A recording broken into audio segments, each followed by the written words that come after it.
I want to thank and welcome all of the people, the members of the community who are watching, and I hope that you'll find the information that we're sharing helpful and informative as we prepare for whatever the return to school looks like. Dr. Wool, with that, I will pass that on to you for your update and presentation. Well, thank you. I realize that the people sitting here tonight are only interested in hearing about one thing, and we are interested in sharing everything we possibly can with you. I have many of my team here tonight, not my entire team. You have to give me a second. I'm going to share my screen so that you can see what we have prepared for you. Give me a second. Everybody able to see that? I don't know why it's not at the beginning. Are you with me, folks? Yeah, it's not showing yet. It's not sharing yet. Oh, that's interesting. It's sharing on my screen. Okay, let me try again. Welcome to Zoom, boys and girls. This is what teachers deal with every day. We'll try that. Is that better? It is. Okay. There it is. Thank you very much. Well, good evening, everybody. As we go through the evening, various members of my team will cycle in and out of this conversation. And I realize I've reviewed all the questions that were submitted, and I so understand the angst, anxiety, concerns, questions, questioning of us that is going on. It's certainly understandable. I can assure you that we are thinking about all the things that you have shared, but I want to put a big frame. So there are so many opinions out in the world right now. While I have a doctorate, it's not in medicine. And so, as you can imagine, we get all kinds of advice from experts, some solicited, some not. We have all kinds of feelings among parents, those who are absolutely adamant that children should go back to school, many who feel they should not. I want to just talk about a couple things. In a second, I'm going to talk about who's in control of those decisions, because there is some confusion about that. But for me, I love school, I love children, I love this work, and I'm very anxious to have kids back in school. But I want to start by talking about what that means, because in some ways, I think we've all gotten a little bit frustrated and lost. The school that children will be returning to is nothing like the school that they left behind. And in the short term, I can't see a way of making school what it once was. But having said that, let's talk about who helps us to think about what is the expectation that we have as a public organization. So these are the groups over who have some say, and some have more say than others over what happens to us. So one would think that the primary organization directing how schools would reopen would be the New York State Education Department. In fact, it's not. All of the final decisions about the opening or closing of school rest with two authorities, the governor and the Department of Health. And they separately issued information and guidance. I want to talk about those constraints, because before we can share anything with you, we are required to consider what are the parameters or limitations that are being placed upon us, as well as the expectations. So you've got the Department of Health. We'll talk about what they've asked for. You've got the Department of Education, and you've got our governor, Governor Cuomo. So here are the priorities that we agree with in general. All decisions about reopening school must ensure the health and safety of students and staff. This phrase is really important, to the greatest extent possible. I can't make a determination as to the degree of certainty that I can provide for you. I can only try as best I can to do everything I'm directed to do, and then some, to make sure your children are safe. Additionally, all three entities, but particularly the State Education Department and you parents, have said it's very likely that even if we open school, we're going to see closures, maybe long-term, maybe short-term, and we want continuity for our students. We have worked really hard to develop a model within the constraints that will ensure that your kids will have the same schedule just in a different place. They won't be in school, they'll be at home. But once we establish our model, the schedule that your kids begin with in our hybrid presentation will be the one that they maintain in the event we have to have a closure, either partially or long-term. So I wanted to point this out to you because there's a lot of misconception about who is in charge of opening school, whether the model should be all virtual or partly virtual. So the mandate from the governor's office and the Department of Health, as well as the state education department, is to school districts to develop 3 plans. The first plan we'll talk about is really easy. It's called school. If everything goes really well, we open school and kids come back, and that would be everyone's ideal outcome. But the second model says you must prioritize getting as many kids back to in-person instruction as you possibly can at this time. And at this time refers to the situation that the pandemic places the state in right now. And right now we are in the model that requires us to follow some very significant constraints, but to open school tentatively. I want you to look at this slide. So first and foremost, the governor has said, and this is the easy plan, 100% in-person instruction, everyone attends school. That would mean we're in a very different world than we are right now. Either we have wrestled this dreadful virus to the ground, or we've come up with a way to protect people. The second that we're required to put in place is the hybrid model. So some students attend school each day, and I'll tell you why it's some, because of the other constraints.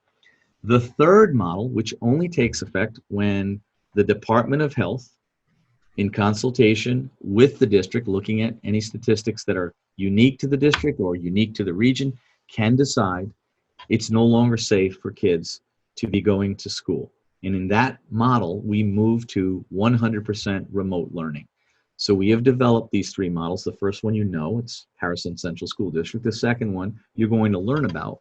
And the third one will be exactly what I described. Whatever we're doing for your children in the hybrid model, we will be providing in a virtual model.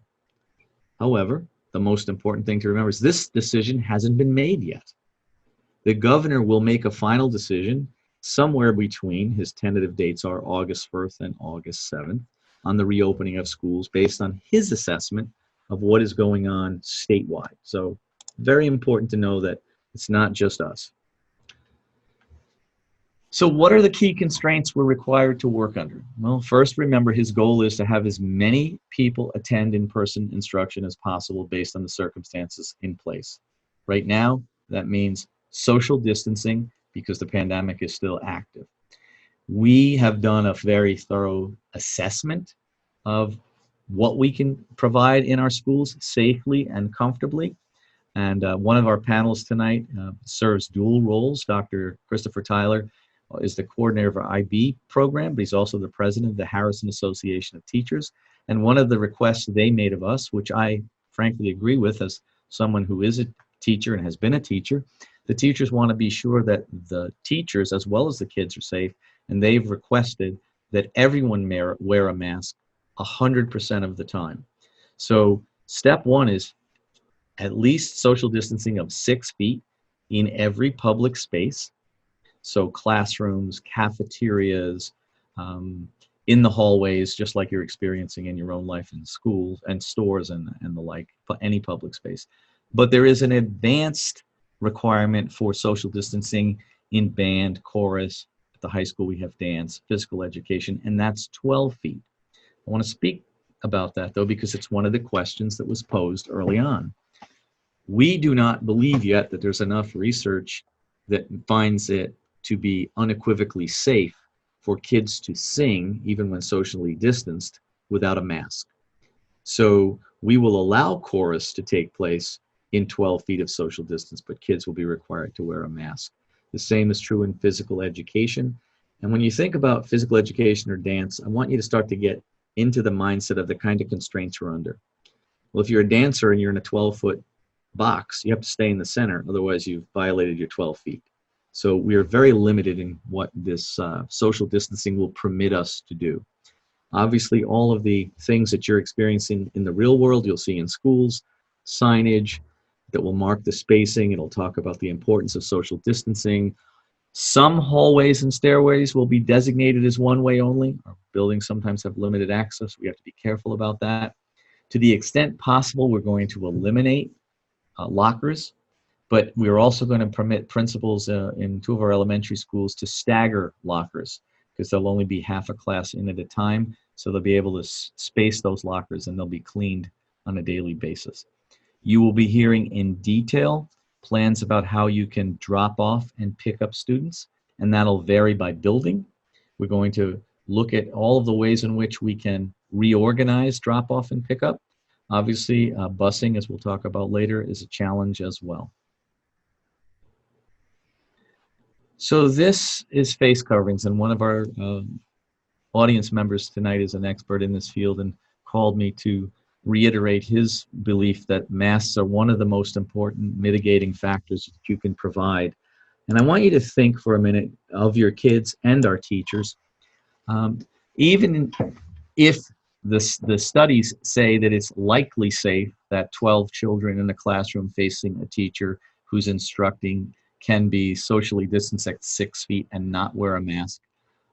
If a child sneezes, if someone coughs, that we risk the exposure to everybody. So we are erring on the side of the caution.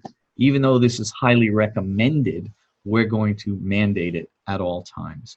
We will work with kids and teachers to have planned mask breaks. We're going to give tremendous latitude to our teachers. We trust them to do this really well. They can get up and leave the classrooms with their kids. If they need to, go outside, let children leave for breaks. We're still refining that, but there's going to be a lot of flexibility when you just get a little bit overwhelmed by the wearing of a mask. And Dr. Ladewig, you're there, are you not? Dr. Ladewig? I am, yes. Okay. So you want to just talk about these limited exceptions are not defined by us. You want to just talk about when a person is given an exception to wearing a mask? So we know obviously that when anyone is eating or drinking, it's impossible to wear a mask. And so the social distancing in cafeterias is obviously very important and something that we'll be adhering to really carefully. And we'll speak to that later in the presentation. We also will have some students and perhaps even staff members with medical conditions, or in the case of students, disabilities that prevent mask wearing. Just the nature of those conditions sometimes make it impractical or too interruptive to the educational experience. And where that's the case, we'll be ensuring that we have additional PPE and also maintaining the social distancing. And as you mentioned, Dr. Wool, planned mask breaks. All of us have had to wear masks in these recent months, and we know how unpleasant that can be for prolonged periods of time. So we're going to be very purposeful about making sure that we give students and staff safe times to have those breaks throughout their day. Thank you, Brian. And a recurring theme, ladies and gentlemen, that you're going to hear tonight is we use from May to very recently our summer programs and our special education population that's brought in throughout the summer as a way to test and make sure that we could do these kinds of things safely for both students and for staff. So I know there's been a lot of concern about why did you not give us multiple models? Well, quite frankly, we were field testing models throughout the summer to find out, A, what was feasible, and we just received the guidance on the 13th of July to determine what would fit into that model and the footprint of our building and give you what you want, which is more time with teachers in either model. We are encouraging you to provide reusable, washable masks for your children, although there's some research to say that other masks are more effective.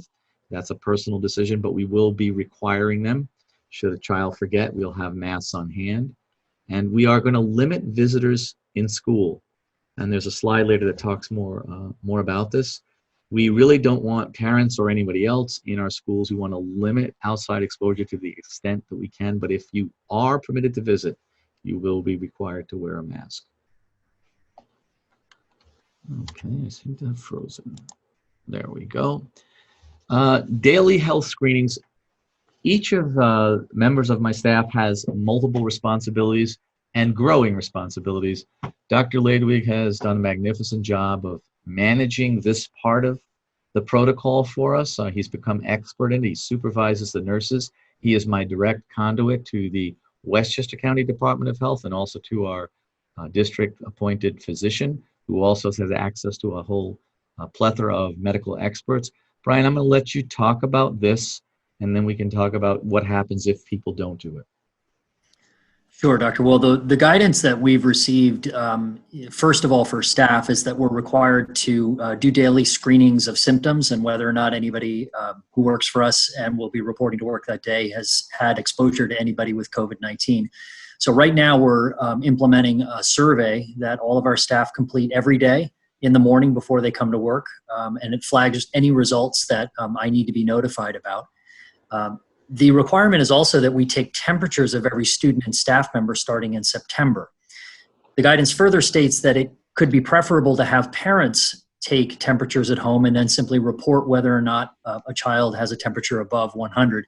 We're currently exploring the feasibility of having parents take temperatures and report that information.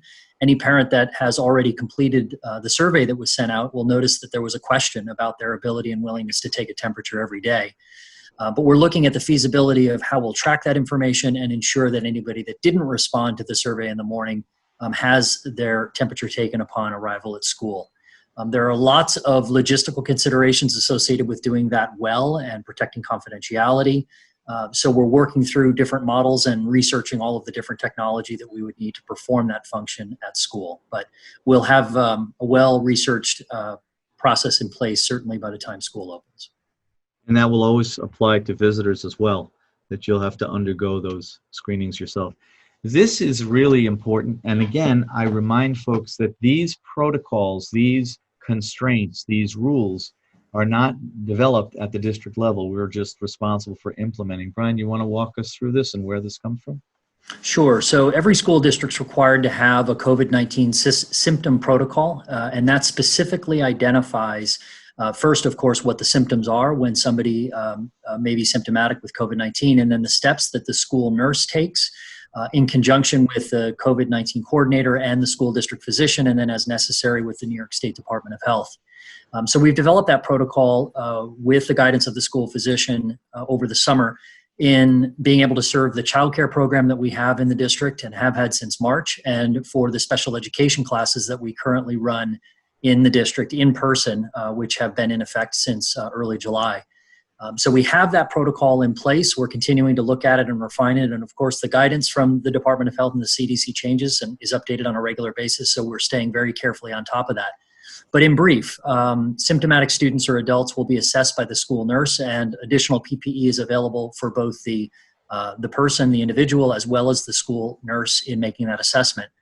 There's going to be an isolation area designated for in each school near the nurse's office, if not within the nurse's office, where anybody suspected of having COVID-related symptoms will be held while we arrange for pickup. And the pickup would be by a parent in the case of a student, or by a family member if the employee weren't able to take him or herself home. But then those spaces would be cleaned and disinfected after each use. And there's a protocol that we'll speak to later about cleaning and disinfecting. Any symptomatic individuals and those with confirmed cases are going to be required to meet CDC and Department of Health criteria for returning to school. And those criteria are very strictly defined in terms of how long somebody has to quarantine, the conditions under which they can return after a certain duration of being asymptomatic. But we don't make those decisions locally. That's really important to emphasize. These decisions are made in consultation with our school district physician, with the New York State Department of Health, following strict criteria. And we are going to be having a COVID liaison in each school, partnering with me as the COVID district coordinator, so that all of the communication is clearly and consistently tracked back to each school in each case, and that we have the data that we need to partner with the Department of Health should we be in a situation where we have a confirmed case. Yes, and thank you, Brian. It's so critical to have one point of contact, because the value that Brian brings to me is I'm able to see how the system is tracking this information so we can ensure that our kids and employees are safe. I noticed that there was a question, and Brian and I have been exploring this extensively over the last several weeks, whether or not we can get rapid testing in our district. There are a whole host of challenges with that. The question hasn't been answered fully to our satisfaction yet. We believe it's possible, we're not sure yet, that we may be able to get rapid testing for symptomatic employees.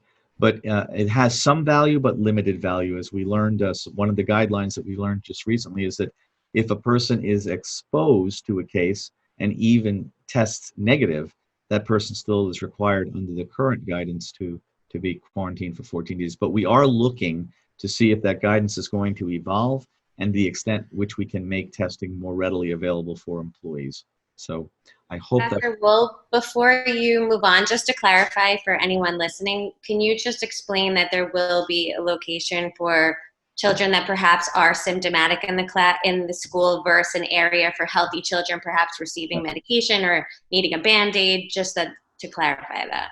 Dr. Lake, you want to go back to that because we are required to have a separate space in every building. Thank you, Kelly. Yes, we will be preserving the nurse's office itself to tend to the medical needs, medication needs, and other things that students may have in the course of the day. The isolation space that we'll have identified will be unique to individuals that present as being symptomatic. So we'll be sure to sequester in a separate space in that isolation area before the person can be picked up. So we will manage that system tightly so that we can keep no cross-contamination to the extent that we can. So cleaning is critically important. We're going to jump around on cleaning. There's so much to know.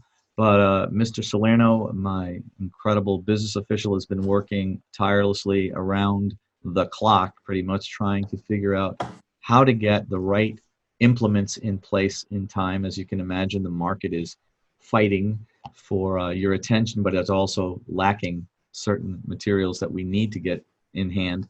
But I think we have a handle on that. He's already put in place mandatory cleaning checklists. Those are just going to be continued.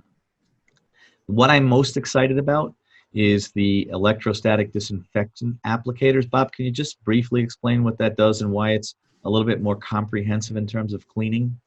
Yes, Dr. Wool. It's pretty recent technology. It's becoming more widely used across organizations. They're in fact difficult to try to get. We currently have 3 in-house. We have 7 more on order.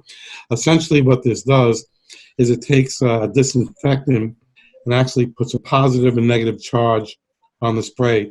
So our staff can actually go through a room and spray this. It's just not on our surfaces, but it will actually get, it's like a fog. It will actually get on books in all areas and kill any viruses that exist. We are planning on doing that every single night, and every day when students come in, all the educational spaces will have been treated with that. We are scheduling training with the companies for our employees.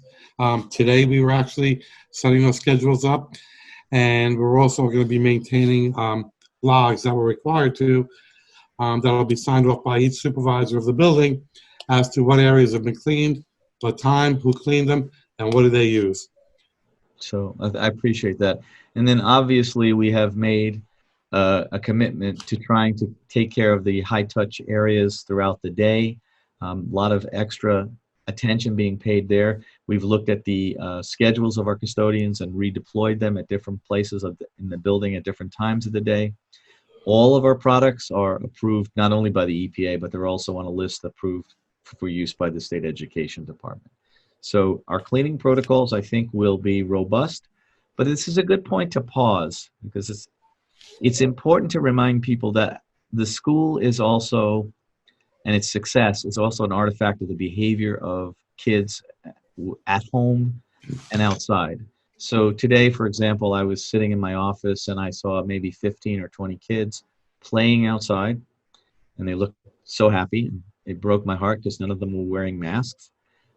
So if we're not working together, all of these efforts can be easily thwarted by bringing kids who may have been exposed by a lack of good due diligence in their own lives. So we ask for your help in making this work. I think, Dr. Wool, it's worth pointing out a number of the questions that I know other board members and I have received personally that have been sent to the district have touched on this issue. The school district we can do everything possible in school buildings to keep people safe. But if children are going home and they are going places they shouldn't be going, if they're not wearing masks when they're not at home, if they are being exposed or they've been exposed and parents don't tell us, or they don't quarantine or follow the public health protocols, there's really going to be nothing that we can do that will keep them safe. We're going to do the best we can in the four walls of school buildings, but if people aren't following the public health protocols outside of schools, none of this is going to work. I think I read something that I think is worth sharing with with everyone who's watching, which is that, all of this, none of this is an education issue. This really is nothing to do with public education. This is a public health crisis we find ourselves in, and if we are not following the public health safety protocols and the guidance that's being given by public health officials at the state and federal level, all of this planning will be for naught. So people need to remember that we really need to all be in this together, taking care of each other and acting responsibly, and, following all of the instructions that we're all getting. Well, thank you, Madam President. And I know, listen, everybody's trying. This is hard on everyone. We want to make school as normalized as we possibly can for your children. So we're going to go through these things. Now, Kelly talks about the things that are out of our control, wisely, right? I can't regulate how people behave outside of school. But the one thing we do have control over, and I think this is where I would love people to really dig in tonight. I know lots of people have proposed lots of things to you. I'm telling you what we did was we looked really hard at what we could provide and the constraints that are mandated under the law for us to meet. Social distancing, masks, prioritizing certain populations, making sure that every child gets as much real in-person time as I can provide based on what the resources we have. Resources in this case being the sizes of our buildings. So obviously you're going to see signage that'll remind you to wash your hands. They'll be everywhere. There'll be hand sanitizers, and thanks to Mr. Salerno's strategic ordering, we will have hand sanitizer in the gallon size in every classroom in the district. We are really going to try to make this possible for kids. We are closing down our water fountains. We've installed additional stations for water bottle filling. Try saying that 3 times fast. I would also suggest, whenever possible, send a water bottle with your child for the day so that they don't have to in any way interface with public facilities. We're adding germ barriers in strategic locations in schools, and you'll see them as you enter our buildings. You'll see them in guidance counselor offices, separating the kids from the guidance counselor, and a whole host of other places.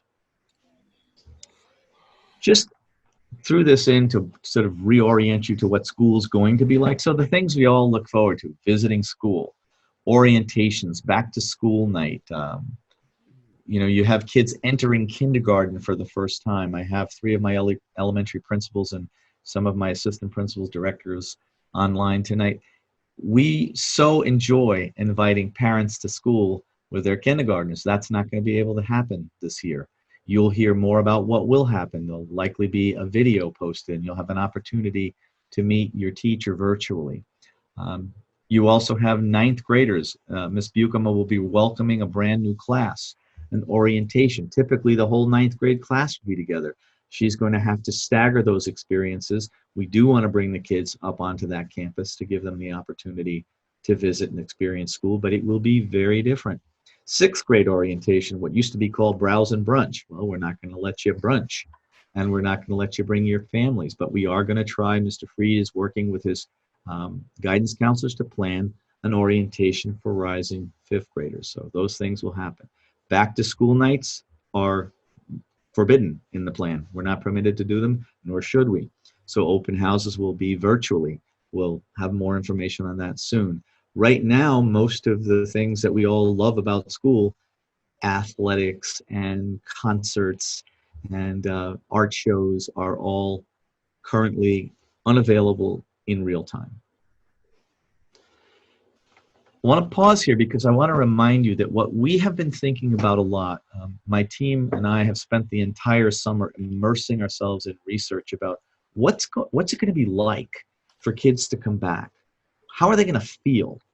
And our faculty as well. And so we've talked a lot about this concept of reorientation to school for both faculty and staff. So our first 2 professional days, they're typically called superintendent's conference days, are almost always devoted to professional learning experiences. Well, this is going to be a little bit different. There's so much that has changed. We're going to invite teachers back to get reoriented with the physical space. Our school psychologists, Julie will speak more about this later, have all been trained in trauma-responsive practices and trauma-informed practices. That's going to be shared with our faculty. Teachers are going to just sort of get their own heads familiar with all the rules and changes to the traffic flows and drills that are going on.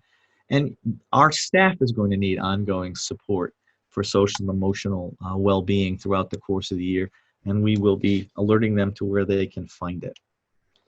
And obviously your children. This is going to be both, I think, an exciting experience, but also disorienting for them. So we need to spend a lot of time on the first 2 days. I'm sure it's not going to be, the majority of those first 2 days won't be academic. Kids will be getting acclimated. Remember, they won't be bringing their full class together for quite a bit. And in some cases, they'll never actually be in the same room. So we need to orient them to what that means. How do you get to know your classmates on the other side of the 12 kids that are not in school when you're here? So there are new safety protocols to learn. We want to make sure that everybody's comfortable with the technology so that there's not a lot of wasted time when they get on their own. And we are going to give them some time, informal time, to connect with peers or reconnect with peers in a safe and organized way. And students are also going to be the benefactors of the good training that our Director of Special Education has made available for our entire psychological support staff and many of our guidance counselors, to make sure that not only do they get help, but get the kind of help they need in managing through this transition. So here's where I want to just go back and reorient folks. It's not a choice for us to open in a hybrid model. It is a requirement. The mandate from State Education Department and the governor is to educate as many people in person as we possibly can. We anticipated that would be the case, but I'm being very frank with folks. I'm not convinced that school is going to stay open for very long as soon as the outbreaks or the infection rates tick up.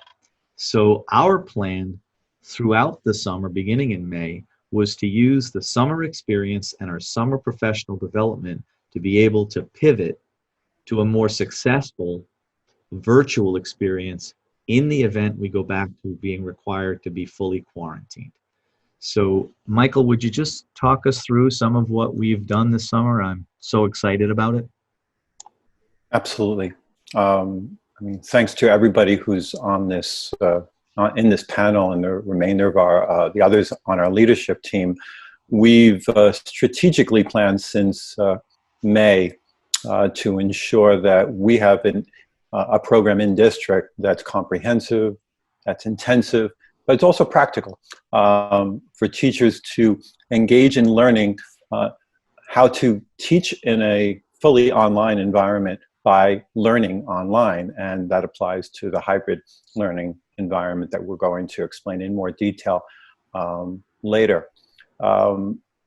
We have 470 approximately teachers in our district and have had over 1,400 registrants. So as you can see, teachers are taking one or more, and many are taking 3 to 6 courses this summer in online modules. And we've created an expansive array of workshops to help teachers to find their way depending on what they teach. A kindergarten teacher has a very different set of needs than an IB teacher who teaches economics at the IB level. And so we offer a range of more than 50 workshops this summer, and many are taught multiple times and in the reaches of 75 online courses.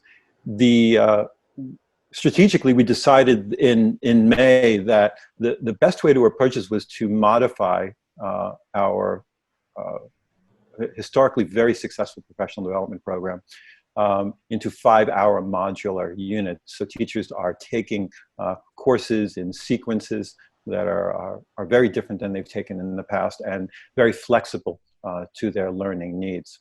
The district is also very fortunate that we have such a supportive board and community that we can invest in teacher learning, but also invest in the work that is absolutely necessary to develop curriculum in preparation for basically 2 dimensions of learning.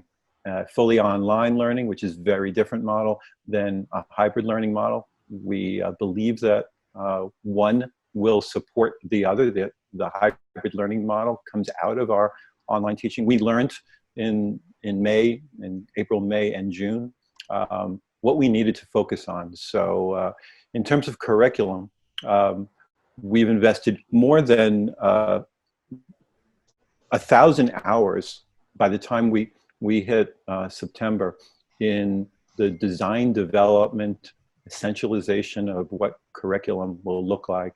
And one of the projects that we're so proud of, and Christian McCourtney, our Director of Supervisor of Elementary Education, will speak more to that, as will Stephanie Goldman, Assistant Principal at Parsons, about the 500 asynchronous elementary lessons that came out of a systematic design. And students are already reaping the benefit of that in our summer program.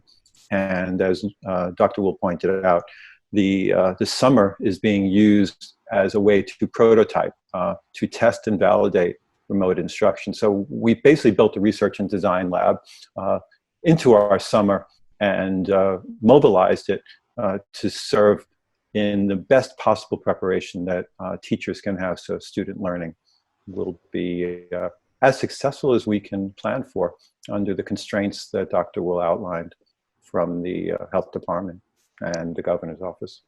Thank you, Michael. I just think I want to stress to the community. I know sometimes it appears that we're behaving differently than others, but it was our plan all along. We never thought school would be open, but if in the event it was, we thought it would be hybrid, and it looks like we're likely going to be right.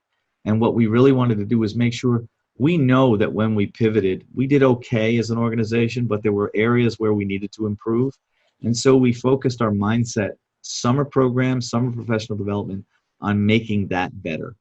And simultaneously, we then had to backtrack to say which of these models work and which of them will fit within the constraints that we're going to have to live within: social distancing, transportation, prioritizing other parts of the at-risk population. So as we go through this, it's going to be a recurring theme.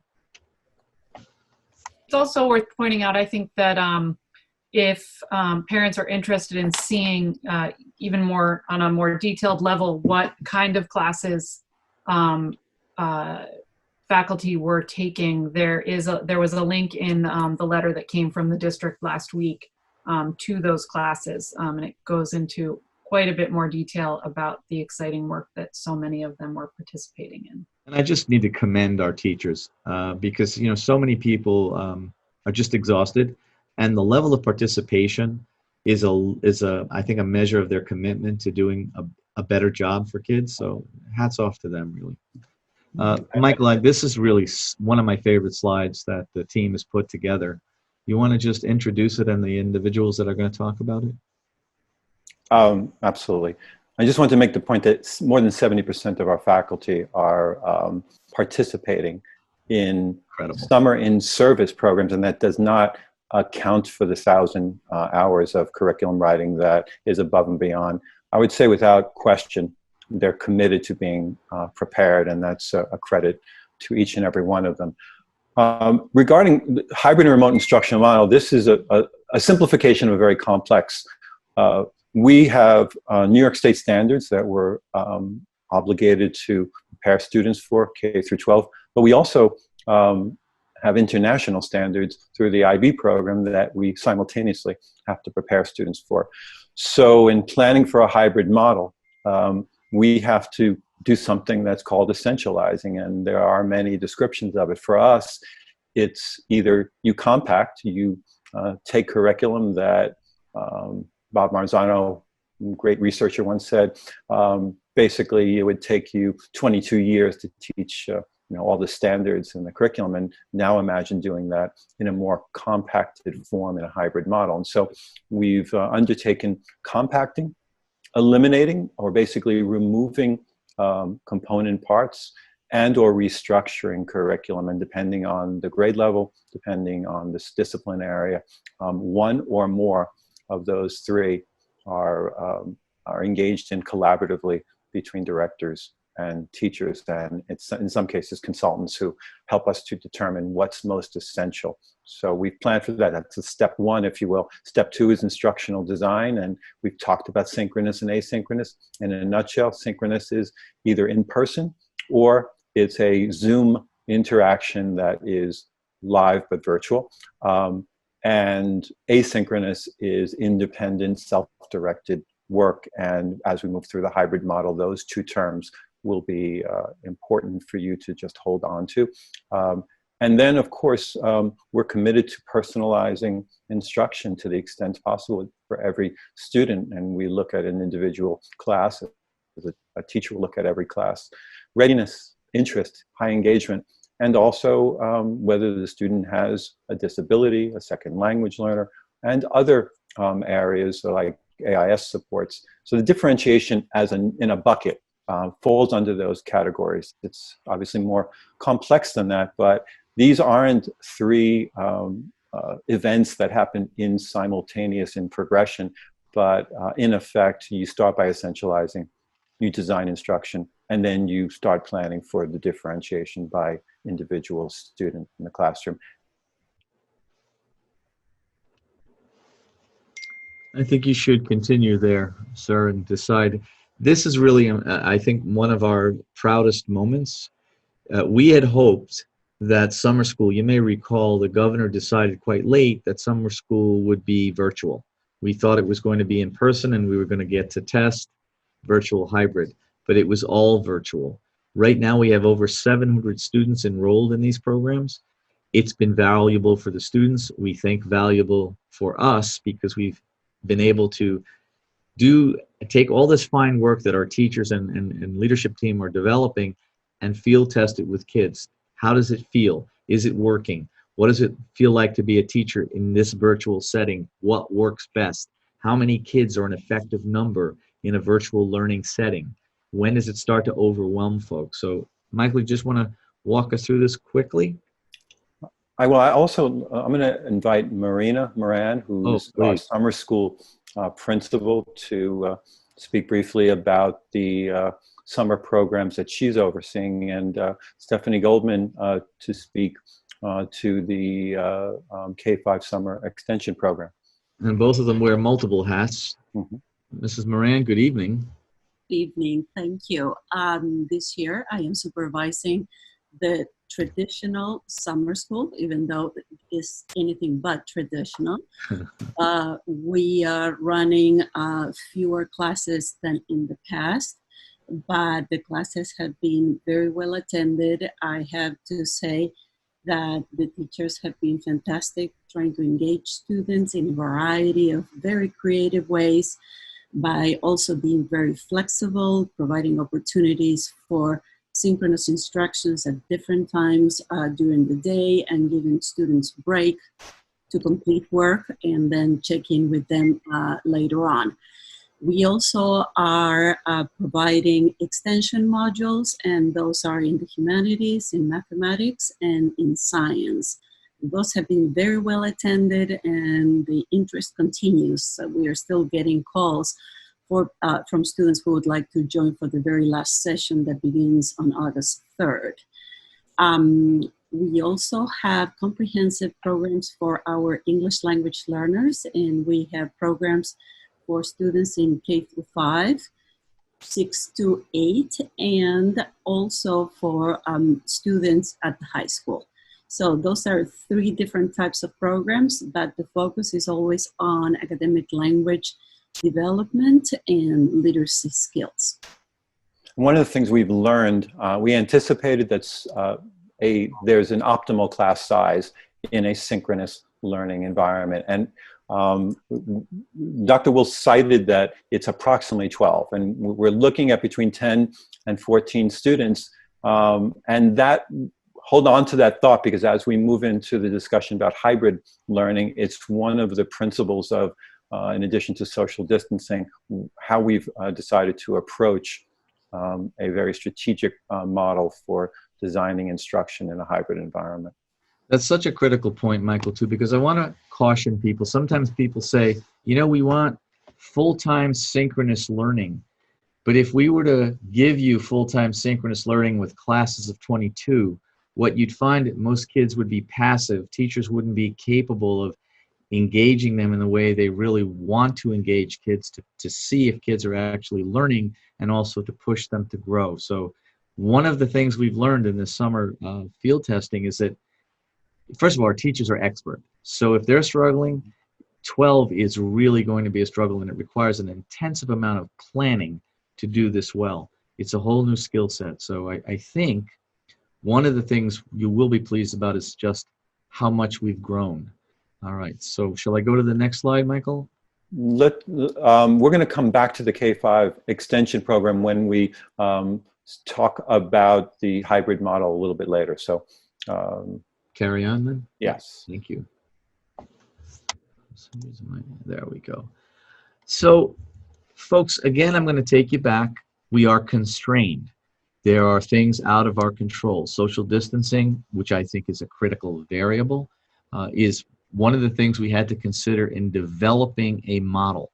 Then we had to decide, before we shared any model, is the model viable for the majority of our students? Will it reach and meet all those other criteria established in the state plan for at-risk populations, for making sure kids have access to social emotional well-being, that they can participate in things like music and art to the extent possible? So this is where we landed. And I just want to let people know I'm also monitoring the screen question. And Ms. Prasad, I'll get to your question, I promise. We'll get to the COVID testing question as well. And there's one other in it, but I'm not forgetting you folks. Before we close that window, we're going to get to those questions. So at this point, I think I'd like to introduce our 3 assistant principals. They're each going to take you through the various aspects of the hybrid instructional model. The elementary model is slightly different from the high school model and the middle school model for one reason only. The elementary day is very demanding on teachers, and they have a limited window for planning. And the kind of planning that's required to do this learning well means they need more time. So you'll learn that Monday is sort of a stay-home day for elementary kids across the system. All of our teams are maroon and white. Those are our school colors, so your child will either be assigned to a maroon team or a white team, irrespective of grade level. There will be questions about siblings.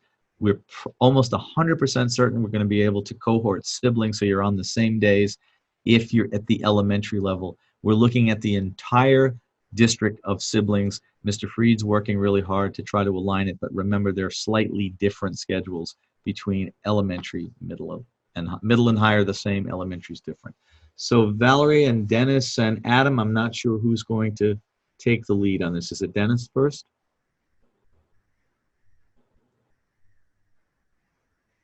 Don't you love these? I think Valerie was going to do that, no?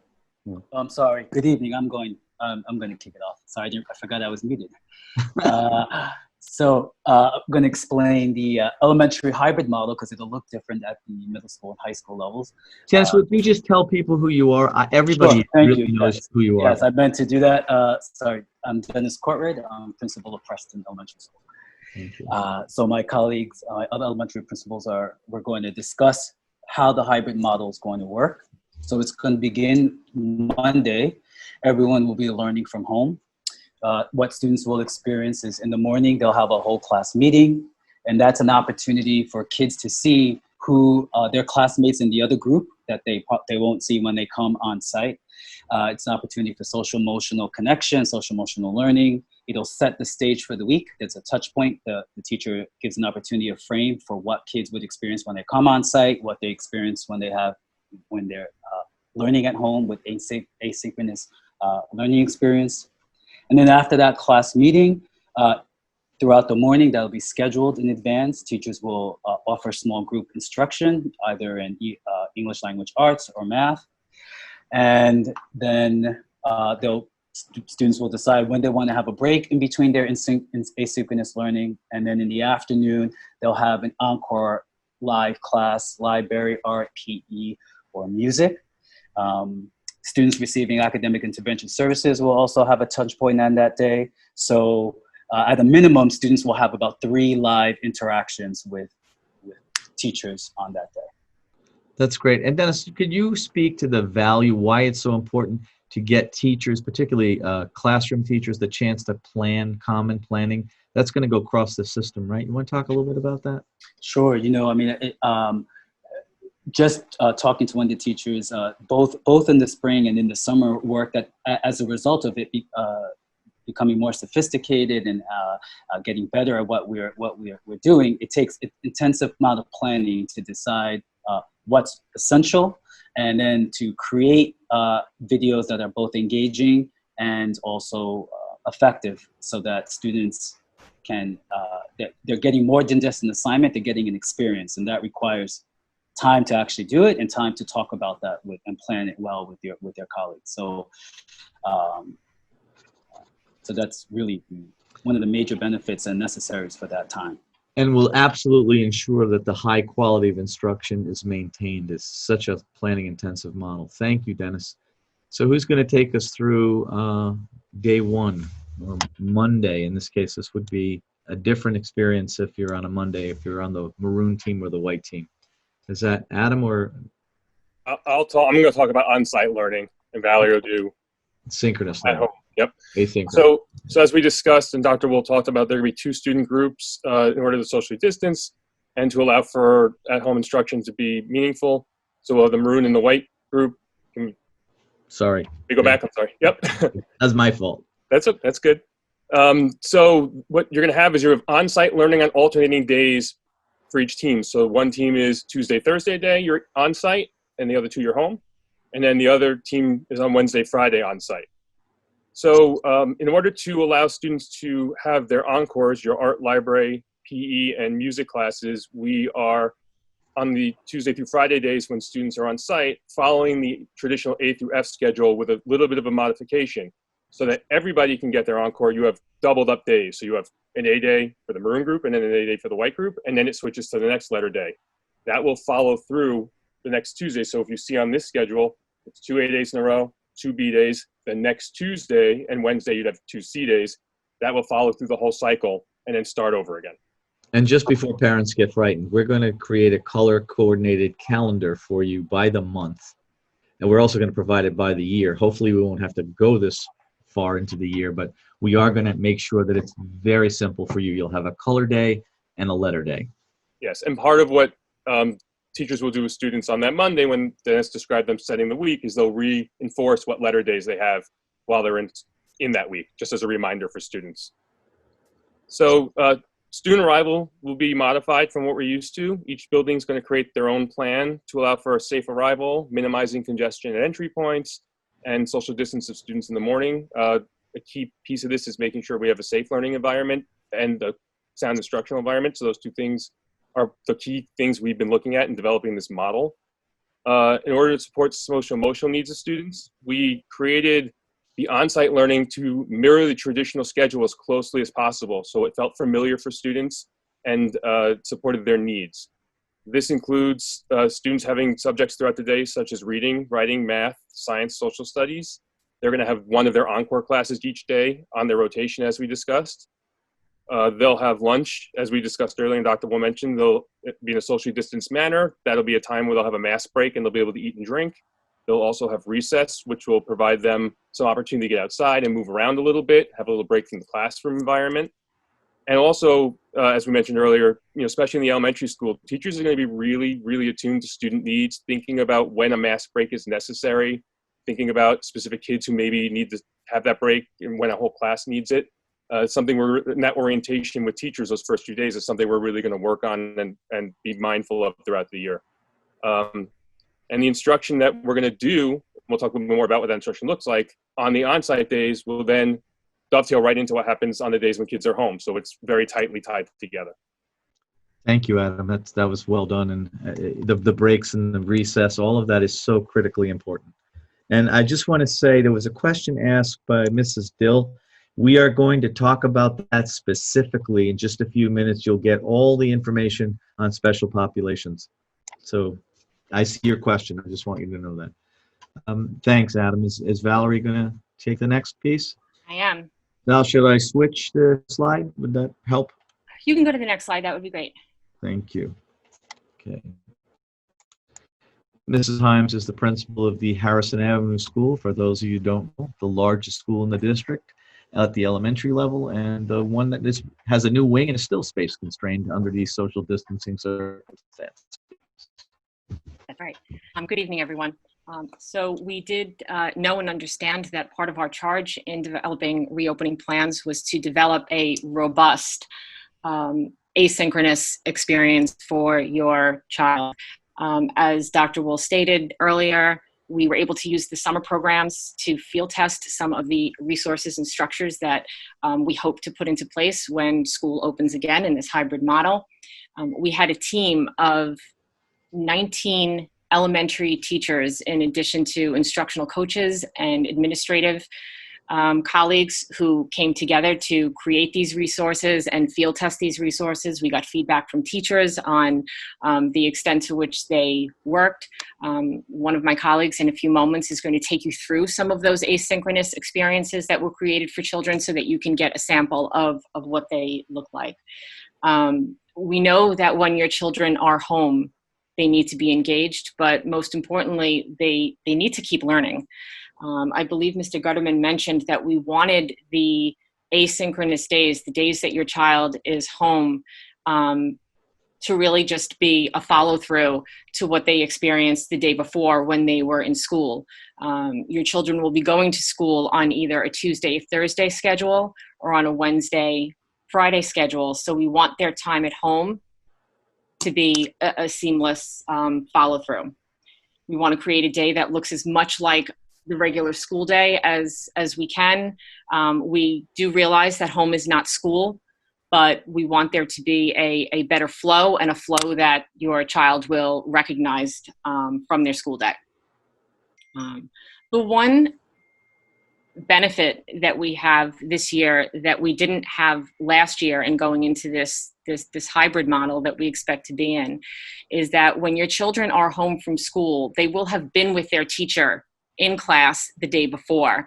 And that means that the classroom teacher has the opportunity to really set up your child for success on the days that they're home. If they're going to be showing an asynchronous pre-recorded video, they can explain all of that to your child the day before. They can pull up what their day is supposed to look like. And in addition to that, the Monday days will help to set them up for the week. So just in terms of what your child's day might look like on the asynchronous days, again, very similar to the days that they are in school. They will get some new content asynchronously. It will be in reading, writing, or math. There will be some time for independent practice and the deepening of knowledge and skills. They will also receive an encore class. So they will have PE, music, library, and art asynchronously on the days that they are home. They will have those encore classes synchronously live on Mondays. We also know that it will be critically important for your child to see their classroom teachers even on the days that they are home. So it is true that on the days that your child are home, the teacher will be with the other 50% or so part of the class, but we are looking for opportunities to ensure that your child has a touch point with their teacher, either within the school day or perhaps before or after the school day. So those options are there. it is true that asynchronous learning is self-directed and that it is independent, but it is also highly planned for by the teachers. And the teachers have done an enormous amount of work over the summer to get themselves ready to be able to deliver that high quality asynchronous experience for your child. Muted myself. Thank you, Valerie. I think, Michael, if I'm not wrong, the next presenter is going to be Stephanie. Yes, Stephanie's going to look at it from the perspective of what a day looks like in a little more detail, and she's going to be followed by Christian McCartney, who's going to give us just some insight of what it actually looks like for kids at the elementary level. And I'm just going to say out loud so that people don't think I'm not looking at the questions. I'm looking at all the questions and letting you know that they're all going to be answered. Everybody's question will have a response shortly. Some of them will be because you're just going to hear the answer in the presentation, but I'll come back and look before we close out. So bear with us, but I'm not seeing what you're sharing with us. So if you enjoyed graduation at any level in our district, then the next person that shows up on your screen, you should give a standing ovation in your living room, because there's no way that we would have been able to manage that magnificent graduation without the assistant principal of the Parsons Memorial School, who also is the tech director at the high school, and an incredible instructional leader in her own right. She started as a teacher here, was an instructional coach, and she's worked with Christian McCourtney hand in glove this summer to just do incredible work to get your teachers ready. Stephanie, where are you? Thank you, Dr. Wool. So I just wanted to take you through briefly what it would feel like to be a student in this model. So if I'm at school in the way that Valerie just described it, I get a morning meeting with half of my class because the other half is at home. But during this time, I also get new content, and that would feel exactly like I would be in a regular school setting. I would have a mini lesson, and even though there's only 12 students, I would still find ways to meet in smaller groups as I wanted to with my students and my teachers, and be able to talk to my friends. And as a student, I would be able to learn all new content in reading, in writing, in math, in science, and social studies. And those would look like the teacher teaching in the front of the room and me interacting with my friends. And then I would also get to work independently, practicing and deepening skills. So maybe I'll be playing a math game independently with myself, or something that's projected onto the smartboard for everyone in my small group to see. Or maybe I'd be reading independently and meeting with my teacher to talk through different activities and skills they've talked to me about. I'll have encore, which will be going to the classroom, the art room, working with the teacher and students in there as well, and lunch and recess, as Mr. Gutterman already spoke about. If I'm at home, I start my day also with a morning meeting. It might be with my whole entire class, or it might be just with part of my class, depending on how my teacher structures it, depending what he or she wants to do, and that would be on Mondays that would occur. There would also be asynchronous lessons that would be new content. So again, even though I'm at home, I'm still learning reading, writing, and math. This would be daily on the days that I'm home. I'll have time for independent practice and deepening skills. I'll have an encore, which would be asynchronous for the 2 days I'm home, but on that Monday when I'm also home, there will be synchronous encores. So I might see my PE teacher and get to do different activities while I'm at my house. And then as a student, I would also have time for small group instruction that's directly with my teacher. So maybe that's an AIS provider if I get reading or math. It might be with a band teacher or an orchestra teacher if I'm in 4th or 5th grade, and I would have a band or orchestra lesson with a small group with my teacher synchronously. I might have speech or resource room or any of the different things that I wouldn't receive in my classroom, because when I'm at school, I want to be with my teacher as much as I possibly can. And while it might feel different while I'm at home as a student, I'll be learning all new content throughout the day, and that's what's the most important piece. And as a student, I'll get to see different learning dashboards. And Christian is going to talk a little bit and show you what the students at summer school in the extension program have already been experiencing, and we've had some feedback on. That was great, Stephanie. Thank you. And I love the way we keep going back to the value now is if you're with your teacher on your synchronous in-person day, there's such a deep connection and a preparation for the asynchronous work. It makes it much more purposeful for kids. Good evening, Christian McCourtney. How are you? I'm doing well. Thank you, Dr. Wool.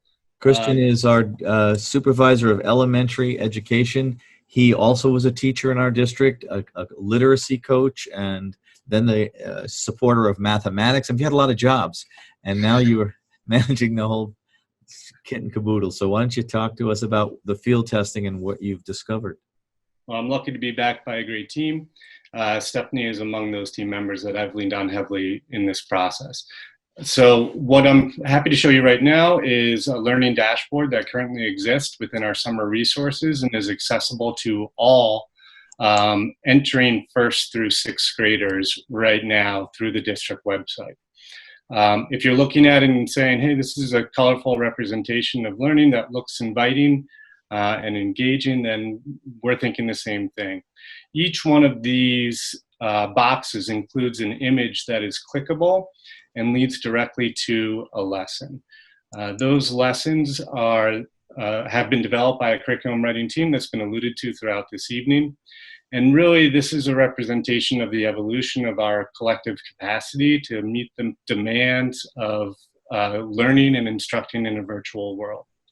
And so what I would invite each member or each audience member to do is to go look at those resources that are available on our district website to see what a high quality asynchronous lesson looks like. And what the feedback that we've received from both students that are enrolled in the program and those that are accessing these resources independently is that this experience has been more easy for our kids to independently access, to be able to see all of these learning experiences at their fingertips. And what it represents is a number of opportunities for them to continue learning from home. This particular example is from the 6th day of instruction that we've offered through our summer program. It is sequenced, so we would want to make sure that you're learning day 6 on day 6 following day 5. We're excited to share this with you as we go into the school year.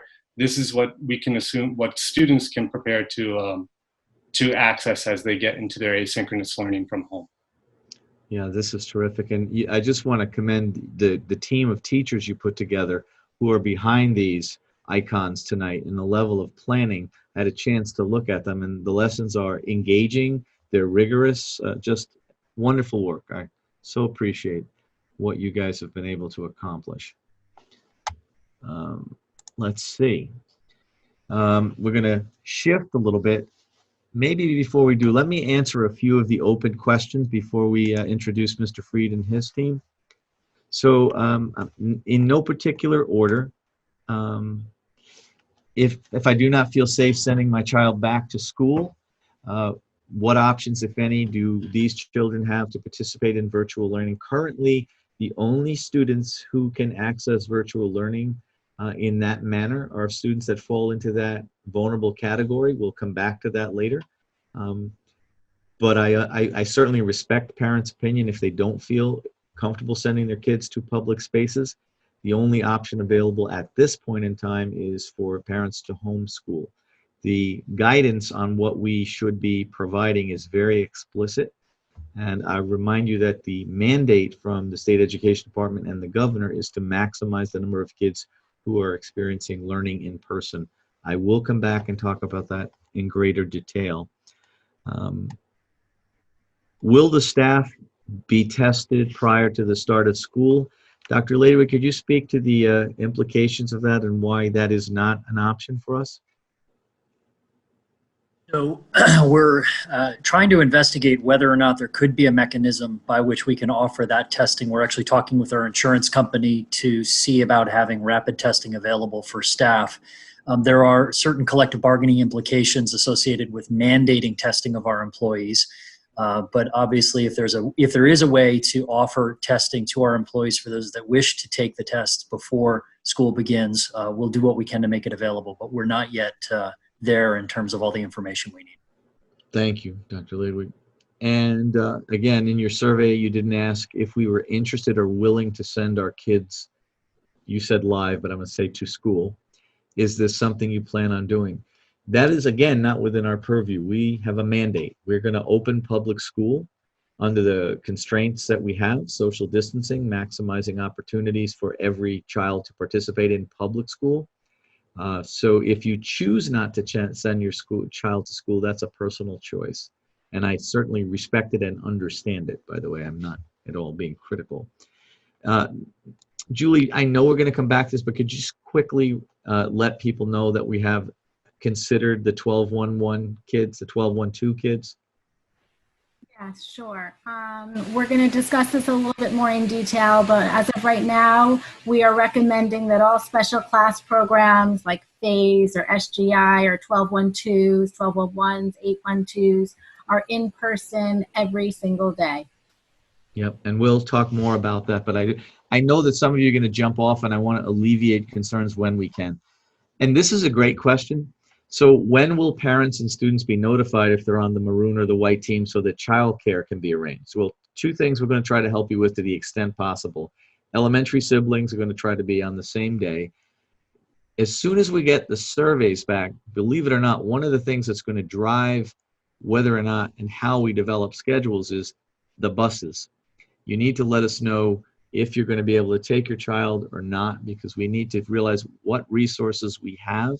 If we're going to need more buses, will it change the arrival times? But I think that once we have a comprehensive answer to the survey questions, we're going to be able to get the schedules out. Our goal is to do it earlier. I can't say that yet because we're still resolving some issues, but I hear the concern, and we're going to try to get them to you as quickly as you can, because we certainly understand the impact of working families on trying to arrange childcare. Are we planning on using outdoor spaces as much as possible? Absolutely. We were talking today, we can't guarantee, obviously the weather's always a variable. Physical education will take place outside as much as possible. We're considering music classes when it's not too cold. Chorus, band might be able to be conducted safely outside. We haven't finalized that, but we will use outdoor spaces. We're also, I know the principals are meeting with their faculties next week to talk about the option of taking classes outdoors to conduct a class when it's appropriate. So yes, we will make full use of our outdoor spaces. I see another question about special services, speech, OT, PT. We're going to go through that whole thing very shortly. Here's a good question. Anna, this is a question that plagued us for quite a bit. Will students at the high school level be switching classrooms? And the answer is they have to. No class at Harrison High School is configured in the same way. So your English class doesn't look anything like, so yes, they are going to move. And right now, we're still exploring every option. What students will be requested to do is, as they enter the room, they'll be given a sheet of paper, basically, it's called butcher paper or something similar. And if you place it over your desk so that it's your workspace, when at the end of the period, you take that paper and you crumple it up and throw it away. Obviously, throughout the day, we're going to be cleaning high-touch situations, but we'll be doing the same basic model in the middle school, although the middle school moves slightly less. Also, there will be some movement, and that's a social and emotional issue, right? At the high school, middle school, and elementary level, kids need to get out of the same room for a little bit. So we're going to try to do it whenever possible for some of the specials. On the K-5 instructional portal, can you please come up with an easier way for younger students to access and submit work? I will turn that over to my dynamic duo of Stephanie and Christian to look into that for you, Sharon. Thank you. All right, now I'd like to go back to the instructional presentation. Mr. Freed, and are you going to be presenting with anybody, Scott, or is it you? I know Jen is here. Jen will be joining me as well, Dr. Will. Okay, and Jen Egan, another rising star in our district, was a phenomenal high school foreign language teacher. She went through our program to become an administrator. She was serving as the IB middle years coordinator. She's still partly doing that, but over the summer she was named the middle school assistant principal, and we're so excited for her. Mr. Freed, can you take us through the maroon and white at LMK? Certainly. So quite similar, but with one difference to the elementary. You can see that to the left, you have two student groups, maroon and white. And you're going to see throughout what I discuss, and I believe the high school as well, there are a lot of consistencies here because we work as a team, K-12. So two groups, which are, to answer the question I think was asked earlier, we're as we speak, working on that, our guidance counselors, the other assistant principal, Mr. Spector, they're working carefully to make those groups. So students are going to come at the middle school level every other day. And the reason why you see 2 weeks here is it kind of gives you a little bit of a view of what it might look like. So to quickly take you through, if you come in on a Monday and you're in the maroon group, you would be on site for learning, and then the next day you would be home for asynchronous learning. And we're going to talk a little bit about each of those. So just to take the first, before I go to the first part, if you go through the pattern as you go and you look through this every other day, over the course of 2 weeks, you would have been inside of school in your classes for 5 days. Now, obviously, there might be days off, but if there's days off, any day off we'll skip over. So it's not a guarantee that you always go Monday, Wednesday, Friday, Tuesday, Thursday. And as I think Dr. Will mentioned earlier, we will calendarize that for you in maroon and white. It'll be very easy for students to read. When you look up at the top and you see a Monday or a Tuesday, you may notice that it says day one, day one. Secondary level uses a 1, 2, 3, 4, 5, 6 schedule, as opposed to the letters at the elementary level. And to ensure that students see their alternating classes, we have day one, day 2, day 2, and the pattern follows there. So a student that comes in the maroon group is in for day 1, and then the next day, if you look at student group white, they're in school. So they too would see day 1. It ensures that a student taking a class like band or chorus will make sure they see their classes. So it kind of follows that pattern so that over the course of 12 days, if you saw 3 weeks, students would go through their 6-day cycle. So just to talk a little bit about on-site learning, that's your traditional 9-period day, which is what students experience and have been experienced over the course of many years at the middle school level. To Dr. Will's point, if they would be in a situation where they end up being at home, they would Zoom through their 9-period schedule and there would be no changes there. It would be the same time of the day, same classes, and they would be able to use their same schedule. So there's really no concern if we end up in the possibilities of being home all the time. Scott, that's a very good point. I just want to underline for everybody, if that happens, the class sizes will still be cut in half because we want to make sure that a teacher can be successful in the virtual environment. We've taken all the precautions and we're in the middle of working on all the things. When I say traditional 9-period scheduled day, obviously the school day is not going to be its traditional things. Things will change, but we're working on all the things. We normally have students use multiple areas for outdoor or indoor morning lineup. We will continue to do that, but we will use more spaces. We will follow social distancing guidelines. We've assessed every room in the building for fitting the, up to about 12, except for some of the larger spaces. We've looked at the cafeteria and know that in certain circumstances, we may need to use alternate spaces.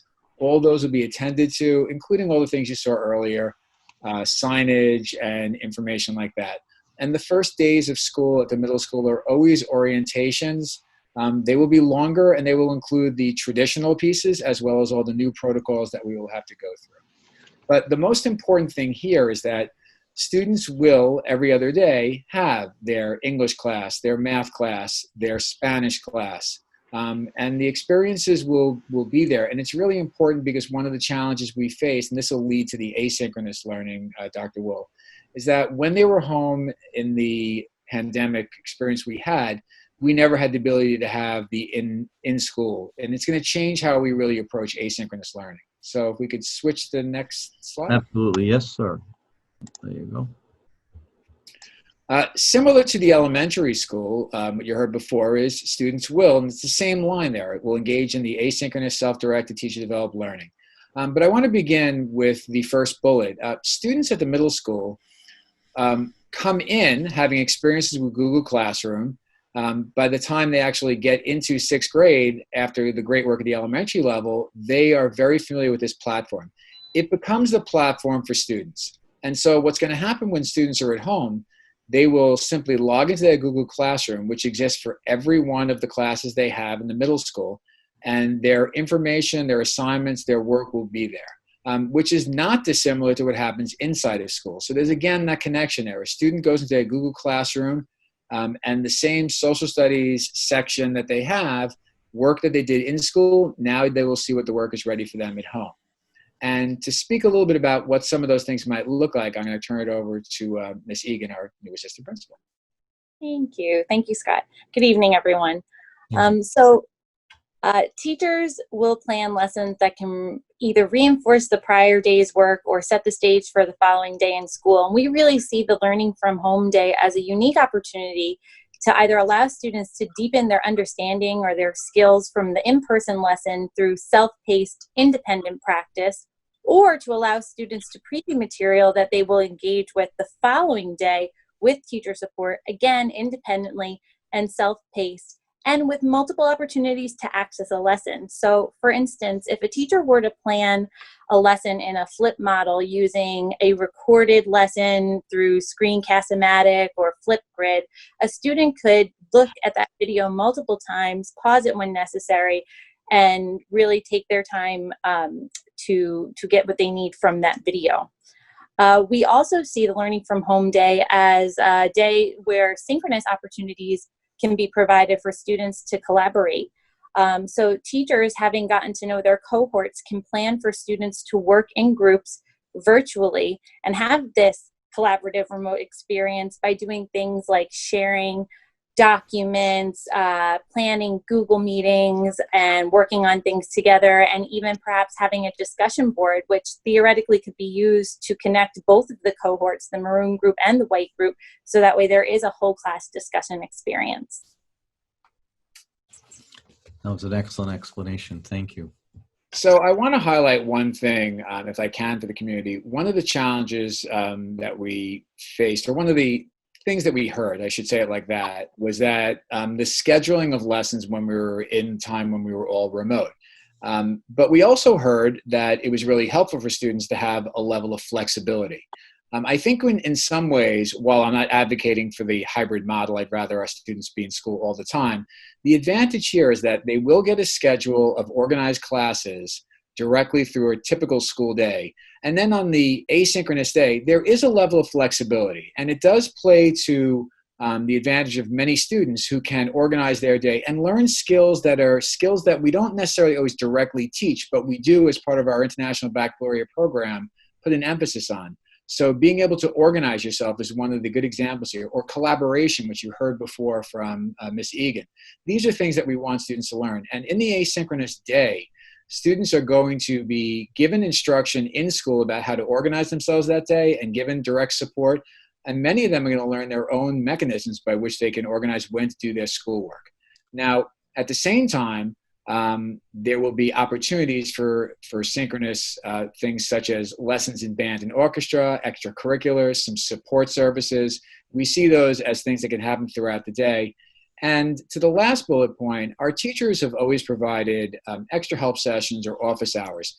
They're traditionally scheduled before and after school, and still you will see many of them as well. But we also envision that some will be offered throughout the course of the day. Some teachers will find the opportunity to organize or set up a extra help or office hour session during the day. So students are going to see that there are going to be opportunities during the time when they are home at least once a week, or once in the cycles, to get together and have some opportunity if they need support and help from a teacher. And I think it's an important piece that keeps the continuity. And they always also know, as many teachers have said to me, that they know the next day they're going to be back in school and be in direct line with the teacher, in that classroom. Yeah, thank you, Scott. And in your presentation, you answered one of the questions, and this is what I'm so proud of in terms of the model that the team and with support from our teachers and our teachers union have been able to construct. Kids will get a chance to touch base with their teachers on their learning from home days. That's just a tremendous value add for everyone. Also, there was a very interesting question.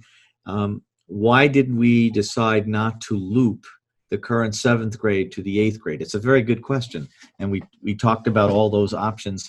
Particularly at the middle school, our teams of teachers are extraordinarily well trained in their grade level curriculum. And we wouldn't want to lose that advantage. One of the reasons our school does so well at every level and across all student populations is the expertise of the teachers in the grade level curriculum that they're teaching. So good idea on the social emotional component, but we thought the trade-off was too big. And the connections, particularly for kids that are in LMK, are already quite broad. And remember, they always stay with their guidance counselor for all 3 years. So that solid connection is always there. Yeah, Dr. Will, if I may, we had experience during the time we were out. We're a middle school where the classes actually do change, at least in the 10-week rotation of art and design.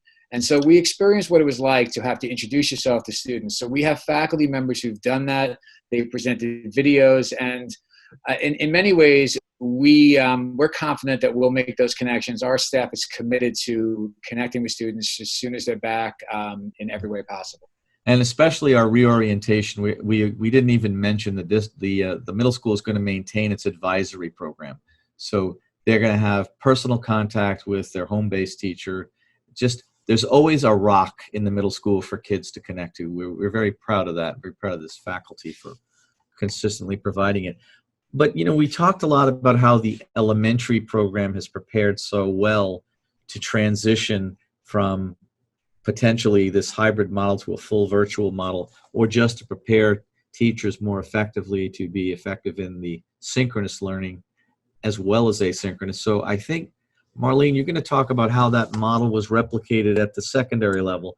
Marlene Colonna is our Director of Social Studies, but also an expert in IB in her own right, and has been a real stalwart in helping us advance curriculum. Yes, thank you. So in thinking about the typical 42-minute lesson that takes place in grades 6 through 12, there's really 3 types of learning that occurs. There's teacher-directed facilitated learning, there's peer collaborative learning, and there's opportunities for independent learning. In thinking about how to adjust their lesson plans and their instructional strategies in this environment, teachers are kind of dissecting their lesson plans.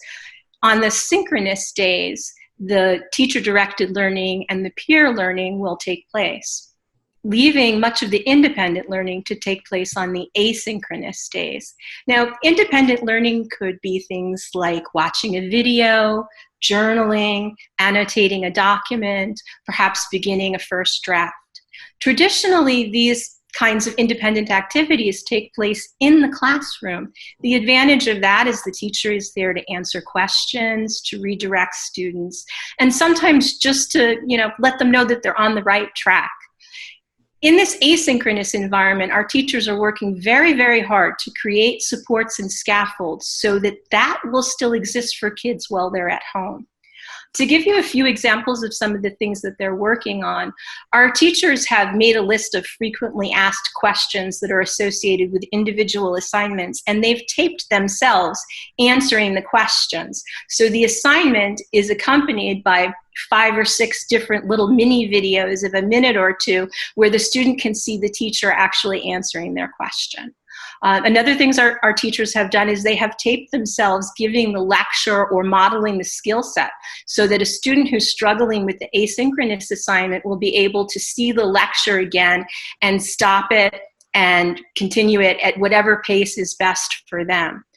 Our teachers have also found anchor papers or exemplars.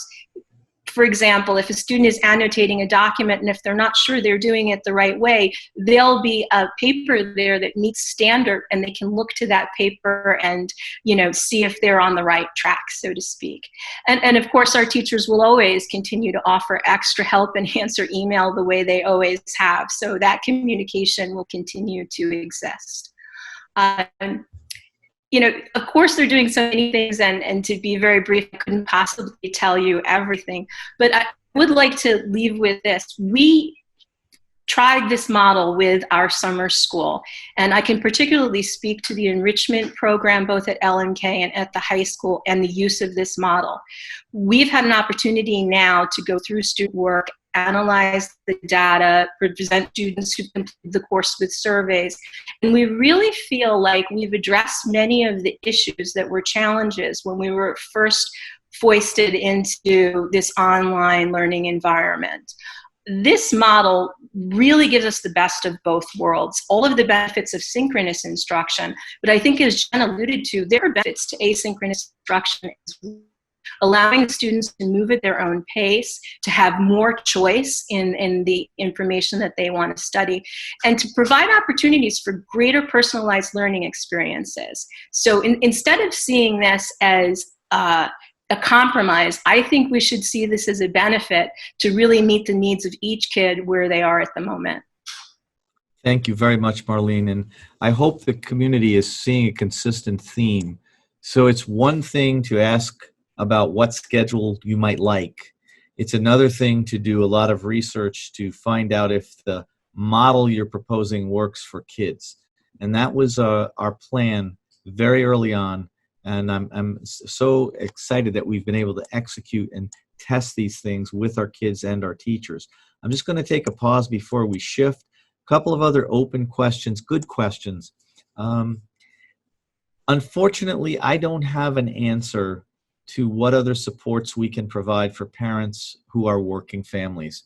I can tell you that we do have programs in the elementary level for childcare that typically runs until 6 o'clock. Dr. Ladwig, at my request, has reached out to the Harrison Children's Center to see if there's any additional support they might be able to make available. We certainly will continue to look for resources for parents, but unfortunately there is a limit to what I am able to plan for. Not to say we're not going to keep trying and looking. Would one of you respond to this question? And it's an interesting question. So one of the families is saying that their child struggled in the virtual environment.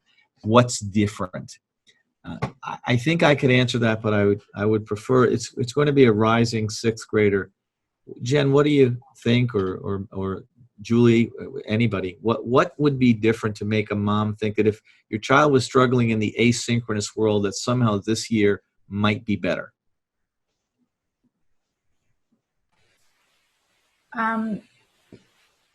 So I think there is really a commitment to making sure and I'm going to talk a little bit more about this, but our response to intervention systems really need to be in place, and that we do have touch points with kids when they're not in front of us. So we have a system of identifying students who are beginning to show signs of struggle, and then we respond appropriately. I'm going to talk a little bit later about that in the social emotional realm, but the same is absolutely true in the academic realm. So when the students are in school, we certainly have those supports available, and then we could enhance those supports both at home and in various ways. I don't know if Jen or Scott wanted to add.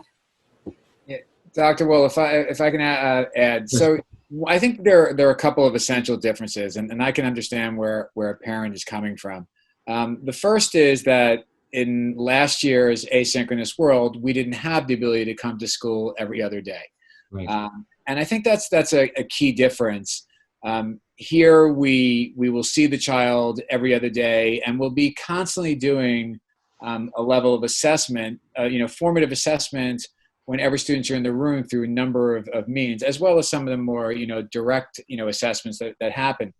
I think the other thing is that you've seen some examples here of the commitment to planning, being thrown into a situation. And I hate to use terms like that, but the reality is that we one day had to all go into a remote world. And I think we did a really great job. But admittedly, as our organization in the years I've been here, and it's a long time, when we have time to plan and look into the best research and work as a collaborative team of teachers and administrators, then things become highly successful. And I think in this case, hearing from the elementary supervisors and Ms. Colonna before, a parent can see that we're really working to develop the best lessons in this mode, and our teachers will see them every other day. And following up what Julie said, we have the responses intervention in place, and we will use them as we need them. Yeah, those are great answers. And so much of what Julie will talk about later, she spent a great deal of time and energy making sure that our psychologists were well prepared to help kids. We are going to monitor kids. We did a pretty good job of monitoring kids. The problem is I don't think we had enough flexibility. Now we do. So when we're ready, we're a pretty good, effective organization, particularly when teachers have a chance to plan. Two other questions. One we're not going to answer now. We will talk about co-teaching soon. You'll hear everything you need to about OT, PT, co-teaching. You'll learn all about that, ENL, and this conversation will be available after all this is done, should any of you actually want to sit through it again, but somebody apparently does. Okay, I would like now, I think we're going to switch. Mr. Greenfield, we're going to head into the high school. And Ms. Bukema, are you still with us? I am still with you. Thank you. I know it's late for a high school principal who gets up with the chickens. So Ms. Bukema is going to take us through the hybrid instructional model. Just a question, because I'm not sure where we landed. Is someone else going to step into this on phase 2, Michael? Or are you jumping in? Or you sent me a message. I'm not sure what it meant. Two things. I'll jump in, but I'm sure Ms. Bukema has this under control. And Ms. D'Andrea, Veronica D'Andrea, is going to speak about how we're approaching curriculum compacting as an example in math that will follow the high school hybrid instructional model presentation. Excellent, and obviously thank you, Michael, and Kim. I can't wait to hear about this. Folks at home, our high school is an elite program because it really personalizes experiences for kids. Almost no child's schedule looks the same. After 9th grade, kids make lots of personal choices. We're very proud of that. It also created an incredible challenge for the principal and her team to figure out how they could replicate such a complicated set of offerings in a hybrid model. So I'm anxious to hear from you, Ms. Bukema. Sure. Good evening, everyone. Believe it or not, we offer 237 courses at the high school when you count them all individually. So it is a challenge. And we have right now over 1,100 students registered to attend the high school. So an additional challenge with the limited amount of space, obviously, that we have in classrooms. That's always been something that we have contended with. And now, obviously, the situation has only further exacerbated that. So we have been looking at creative ways. So I don't want to replicate too much. I hope everybody who only has children at the high school and maybe doesn't have children at the middle school was still listening to the middle school's presentation, because Mr. Freed and myself have worked very closely with the directors to land on this model that we believe really is something that will best enhance the instruction in not an ideal situation. We are making it the most ideal we can instructionally for students so that they are prepared for whatever potential assessments may be held at the end of the school year, which we do not know as of yet what those look like. I was feeling a little more confident in the model even tonight when I got an email from SUPA courses. We carry several different Syracuse University courses, and when they were putting down what their requirements were for us for the courses that we have, like multivariable calculus, we actually are exceeding their requirements for what students are going to be receiving in this model. So that's great. Reinforcing to this. So as Mr. Freed shared when he was speaking about the middle school, our students, just like the middle school, are going to be separated into a maroon and white group. Balancing the numbers on each of those days so that we can try to balance out classes. But knowing that where it might look, balanced in one place, like we have to make sure it's balanced everywhere, so that we're not exceeding the social distancing in classes. So we're still working on what that will look like in order to do that math so it's even across the board with students self-selecting their courses. So when you look at this model here for a student on the Maroon Day, when they come for that first day of school where they're going to be on site learning that day, they will be like the middle school following their traditional schedule. But when you say traditional schedule, there'll be nothing really traditional when you think about the high school that they walked out of that last day of school in March. What it's going to look like for them is at the high school, we do have a lot of freedoms, a lot of liberties that students have always been able to have. But when they walk inside the school building, they won't be just clustering into our student union anymore. Students will be having to go to designated areas so that we keep, the population of students in any given location low enough to maintain the social distancing with lots of supervision from our staff here at the high school.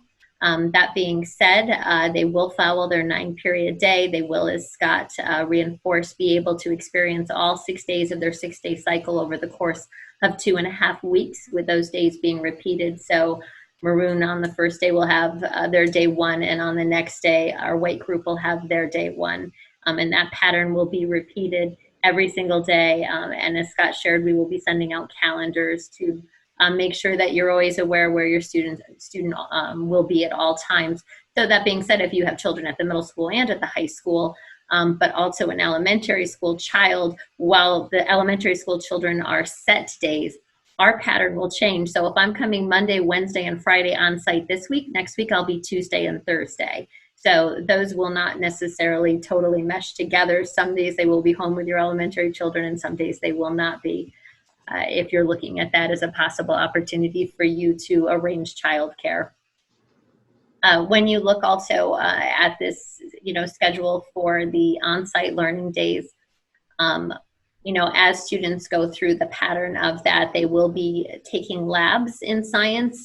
All of those things of those natures are going to be occurring on site on those days. But how labs look is even going to look different. We are not going to have, 4 students sitting at a lab table together to do those experiences. A lot of it will be done virtually. So when I say traditional, 9 periods, yes, but none of the things that are what we always know high school to look like will be exactly the same. The other thing students will have to get used to is the idea of their free periods. If they do happen to have, and it's not a lot that students ever get in a day, but if they do happen to have a free period, they will have to go to a location. They will not be able just to sit in the student union. All of those things have to be kept so that we are maintaining the social distancing in all of those locations. If you want to flip to the next. Yes, ma'am. There we go. This is the ACE, the Learning from Home Day. Sure. So Mr. Fried and I worked together when we developed our plans for what this model was going to look like. So if you recall his slide, our slide looks very much similar to his. So I don't want to rehash it for everybody that is in the audience. But one thing I want to draw your attention to is the synchronous opportunities that students are going to have on their learning at home days. So those days where the majority of their work is going to be asynchronous, there will be synchronous opportunities for those students for things such as their lessons in band and orchestra. Now, that doesn't mean if a student has a free in their day in school and their music teacher is available and there is social distancing in that location, that they wouldn't also be able to access a lesson during the school day, but they were not going to be pulled from classrooms from lessons when they are in one of their other courses, which is something that we have always traditionally done with students on a rotating basis. But given that students are only going to be on site every other day, that doesn't necessarily work the best for instruction. When you also look at other synchronous opportunities, if you have a student who is participating as a full diploma candidate in our IB program, and they have to do one of our community action service projects, which is our CAS project, or their extended essay, all of those things, those conferencing can be done synchronously, but on their days where they're learning at home, where they'll make an appointment with that person that they're working with as their advisor to work on those. And this year, we're very excited to start our MYP project. Actually, Mrs. Eakin, who is now the assistant principal at the middle school, was instrumental when she was here at the high school and at working with the middle school as our MYP coordinator. She was instrumental in helping to develop that, and that is something that will continue even in this environment and the hybrid model that we're working from, or even if we go fully remote, it will still continue. So those appointments with students advisors, and this will be for our 10th grade rising 10th graders who will be doing the MYP project. Those parents should have heard about it. Hopefully you have, because they were introduced to it in the spring of their 9th grade year while they were in the remote environment in their freshman writing classes. So those appointments with their advisors will also continue in the remote learning at home days, and it will be done with a synchronized appointment with that advisor.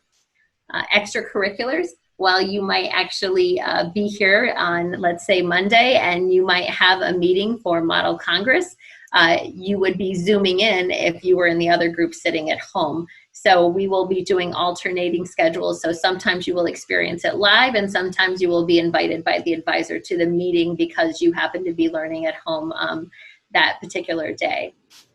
And extra help sessions, one of the other things that we are providing in this model as well, that Mr. Freed had spoken to as well, is the fact that students who are learning at home will have the opportunity to be able to weekly be meeting with teachers who will post office hours that will range throughout the day, so that we can avoid overlaps with courses that students are taking, that they don't have the same office hours for two different courses given at the same time.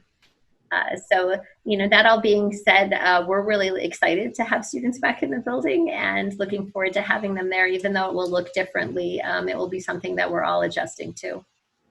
Thank you, Ms. Bukema. Dr. Tyler, I know you've been quiet in your box, but as the coordinator of IB, do you want to say anything about how you feel this model might work for kids? Well, I think giving them the opportunity to see their teachers every other day is really going to be important. I think the teachers are excited to have the students back in front of them. And I think it kind of follows along the IB Learner profile. So this is really building community. When we say community, this is building it. We're going to have to put our trust in each other when we're not in the classroom, when we're out amongst friends. We're going to have to put our trust in our behaviors in the classroom.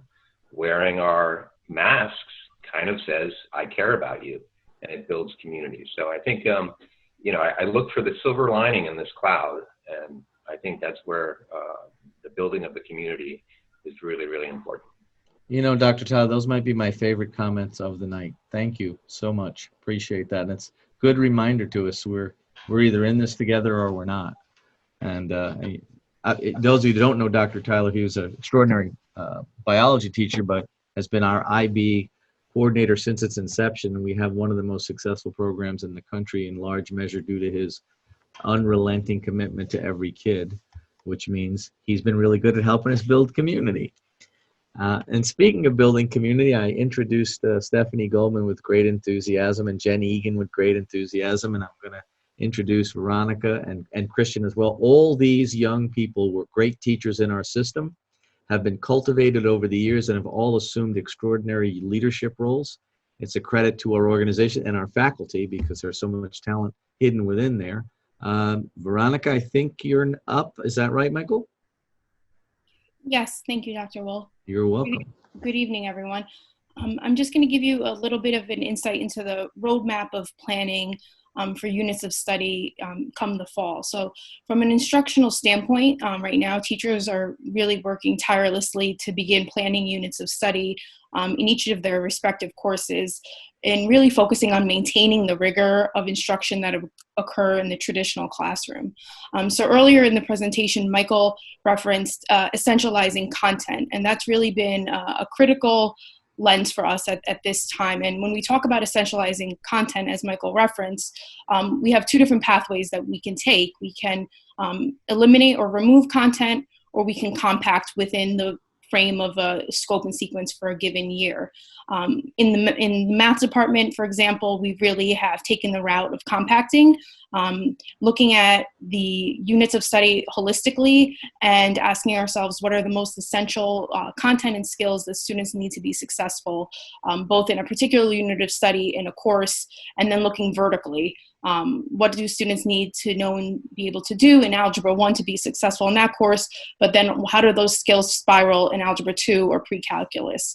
And so questions that teachers are asking themselves as they go through this process is, which content and skills are most critical? We use our standards, whether they're IB, Next Gen, or Common Core, as really our anchors for that work.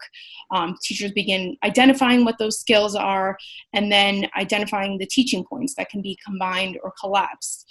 This is where teachers are really thoughtful and meaningful with their design when it comes to shifting the progressions for learning. What I mean by that is, what are the lessons that I must teach in front of my students on the days that they are in school?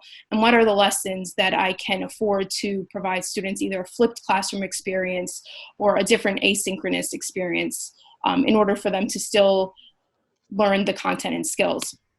And so that's an overview of the process that teachers are undergoing. And then with that, they begin to plan the discrete or individual lessons.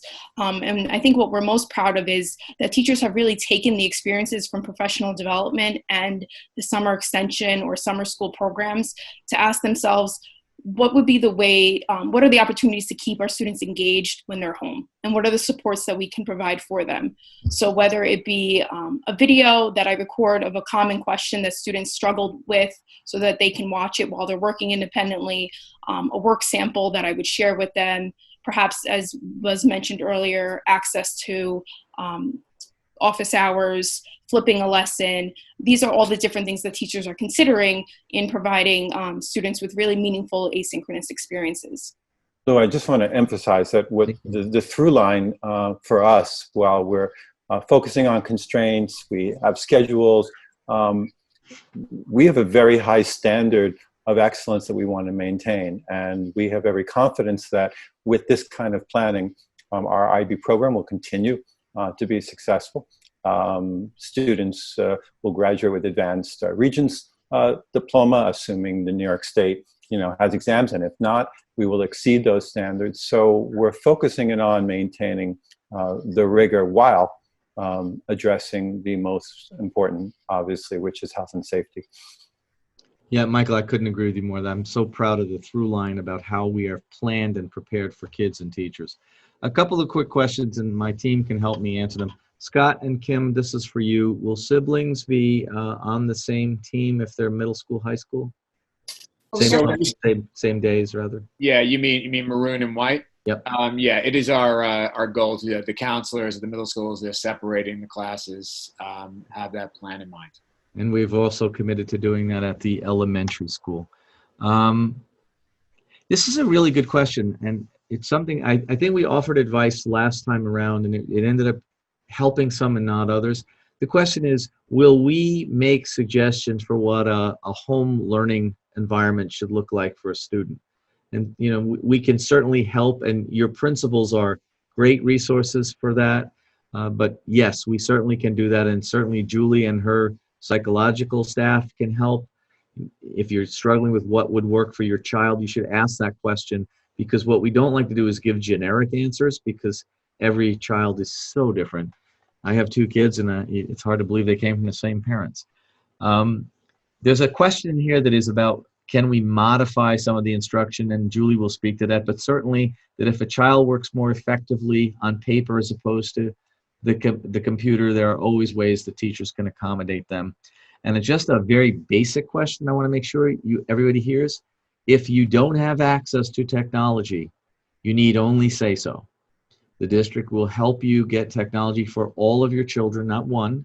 And if you are struggling with a hotspot or you need internet access, we have resources available to help you with that. And so we're going to shift to New York State. By the way, we value every child. We also understand that equity doesn't mean everybody gets the same thing, but rather that everybody gets what they need to succeed. New York State has identified 2 populations that they want us to pay particular attention to. English language learners, those are people that are new to speaking English. You heard from Marina Moran earlier. Is she going to take us through this slide, Michael? And Marina, would you mind? Yes, of course. Thank you. So we are very pleased that we're going to be able to provide services as required by the law to our emerging bilinguals. The students usually arrive to us at the entering and emerging levels of language proficiency, and that means that they speak very little English. Therefore, they need most of the support. So these students receive at the K-5 level 360 minutes of services, and they are going to attend school in person 4 days a week, and in K-5 1 day from home, just as the plan was described. At the middle school level, these students are going to come every day, and they're going to be included in their classes with a co-teacher in their content classes. And the following day, they're going to be working with an ENL teacher who is going to support, is going to differentiate the work that's going to be presented asynchronously. At the high school level, the model is going to be very similar. And I just wanted to add that because of the complexities of language acquisition and content learning, those students are requiring even more time. The transitioning and expanding students are students who can express themselves and understand most of what happens in the classroom in the target language of English. And those students are going to have a similar experience as all the other students coming one day in, one day out. I think, again, I want to commend the team because the level of complexity to make sure that the individual needs of kids are met in different models within the context of the model require just an extraordinary amount of collaboration. I commend all of you for that hard work. Before we shift to the next slide, I just want to answer another question. I think we answered, but I want to say it again. If your children move from hybrid to virtual, their experiences in terms of synchronous in-person instruction will not change. The only thing that will happen is those classes will move from the classroom to the Zoom room, and the class sizes will remain small. So if your kids are on the white team and they're having classes on Monday in English in person, they will have those classes live with their teacher on Monday from home. I hope that clarifies that. And Marina, thank you very much. So Julie, there's so much to share here, and many people have been waiting to get some clarity on this. If you wouldn't mind taking us through. Sure. As I briefly mentioned earlier, students in our special classes, our self-contained classes, our 1212 classes at Parsons and Purchase, our 812 class at Harrison Avenue, which is our phased classroom all the way K-12, and our SGI classes, if you're in 3 or more SGI classes in the middle school and high school, we are going to have you attend in person every single day. As Lou mentioned, we do have our summer extended school year program in person this summer. It has been thrilling to see the students, and so far so good. Students with disabilities in our general education classes, like integrated co-teaching, or students who get resource room support, consultant teacher services, or exclusively related services like speech, counseling, OT, PT, they will attend school according to their individual schools A, B, or maroon white schedule. We forgot to update that slide. Yeah. So yes, and as I said, related services for special ed students, depending on what your overall special education program is, will determine the frequency with which you receive in-person or remote services. None of it will be exclusively remote. We will do our best to provide a if your child is not coming to school every day, we will do our best to provide a combination of both in-person services and remote, virtual. Our Committee on Special Education meetings, our CSE meetings, we ran an entire annual review season via Google Meet this past spring with, I think, tremendous success. And at this time, that will continue. And all evaluations, initial referrals, and special education and Section 504 evaluations will continue according to special ed laws, Part 200 regulations, and our COVID guidelines. Yeah, and I just want to say again, I'm just so impressed with the level of scrutiny that's gone into this planning. I literally saw Ms. Snyder and Ms. Toscano going over student by student, trying to make sure that each program was adjusted to make sure the kids were getting exactly what they could possibly gain in this hybrid model. So know that those people are paying attention. I also want to say that Julie did an excellent job of positioning our organization to be prepared for the kinds of difficult challenges kids and adults, frankly, are having emotionally. So, Julie, if you want to speak to some of what you've done and what you're continuing to do with school psychs. Yeah, absolutely. You know, there has been, I think, really important discussion on addressing the social and emotional well-being of our students, of our faculties, of our community overall. And I'm very pleased to say that our clinical team is very, very expert in doing this work.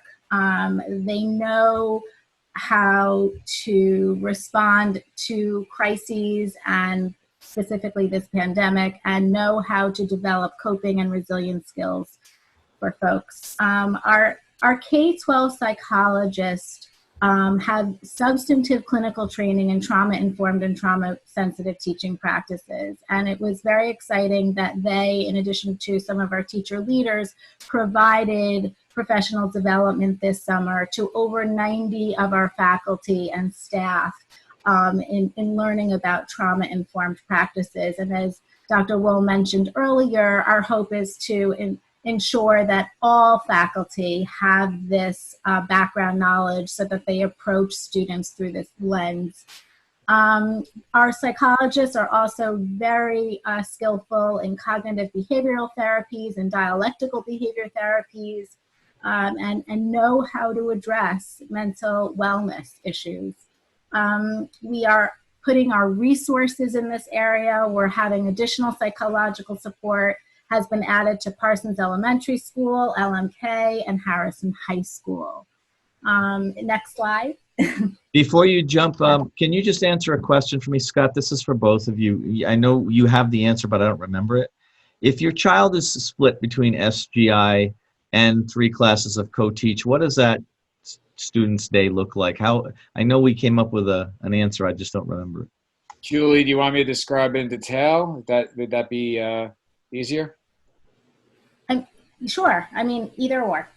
Yeah. So I think, Lou, what Julie explained was that they would be in school every day, and what's going to happen is that the classes that they have, such as math, English, and social studies, that are the ones that are a small group instruction classes, and probably reading for many students as well, they'll go to that class and their teacher will be with them every single day.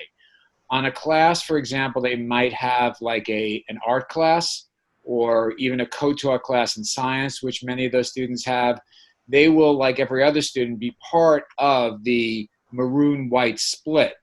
And what will happen is those programs have a program aide attached to the program. So half of the students at a given day on a maroon or white day would be in the art class, for example, and the other half would do the asynchronous work with the support of the program aide. So they're in school with support directly in instruction in their core classes of math, English, social studies, and probably reading. And then in the other class they have throughout the day, they might, half of them go on one day, half go on the other, but the others who are in the building that day get direct support from a program aide, and the teacher would be in the building as well for questions and answers. The reason I actually knew the answer to the question, I wanted to hear you talk about it because I want the community to understand the level of care that had to be built into this model to be able to accommodate all of the variations of the kids that go to these schools. So I'm very excited. I hope that answers the question that was posed. I'm sure it does. Julie, your next slide.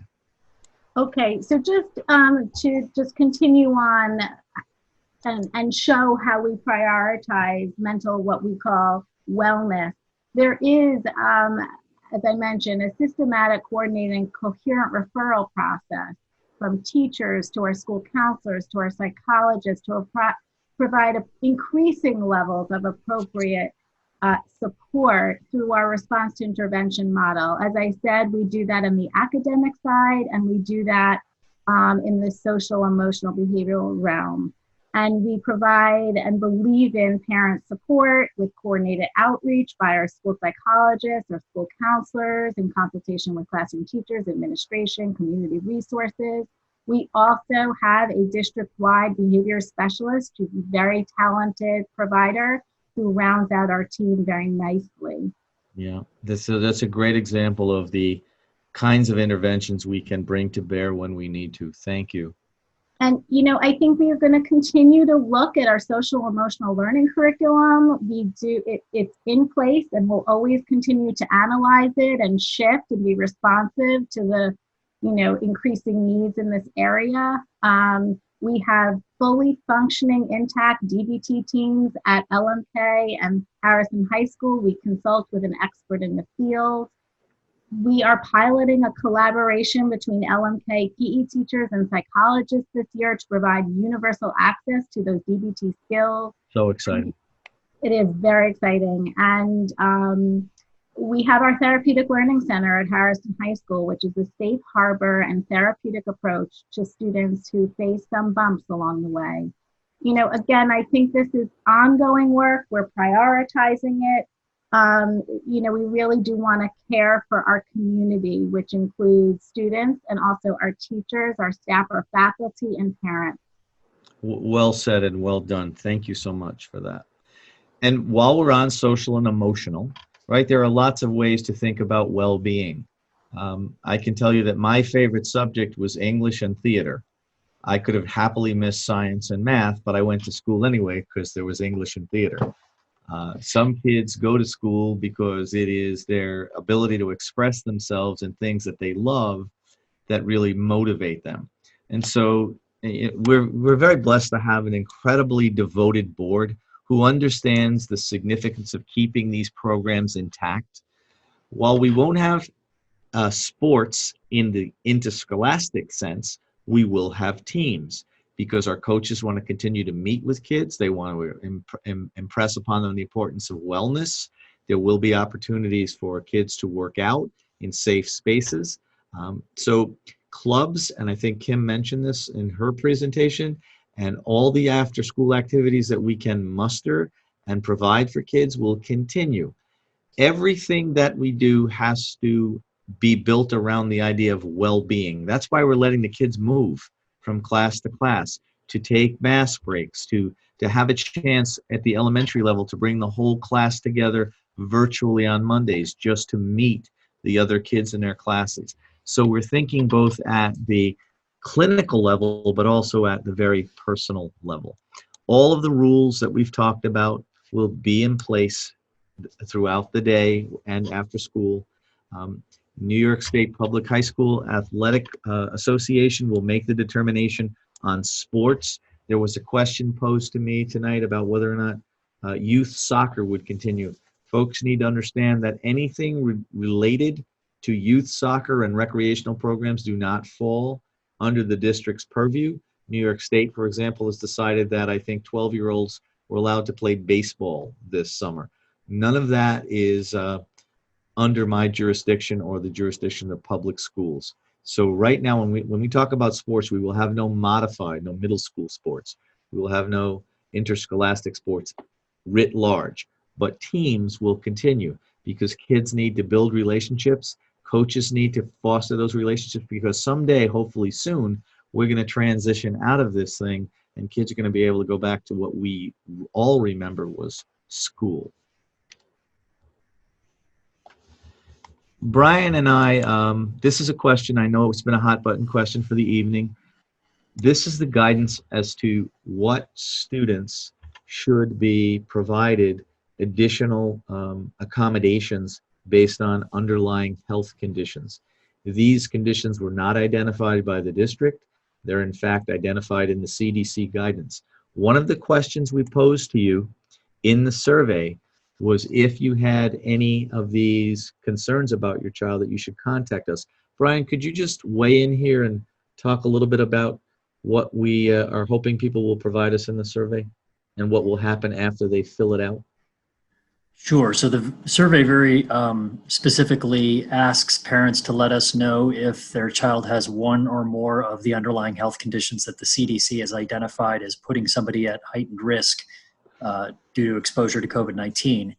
And it also asks whether or not that underlying health condition might necessitate an accommodation, a learning accommodation.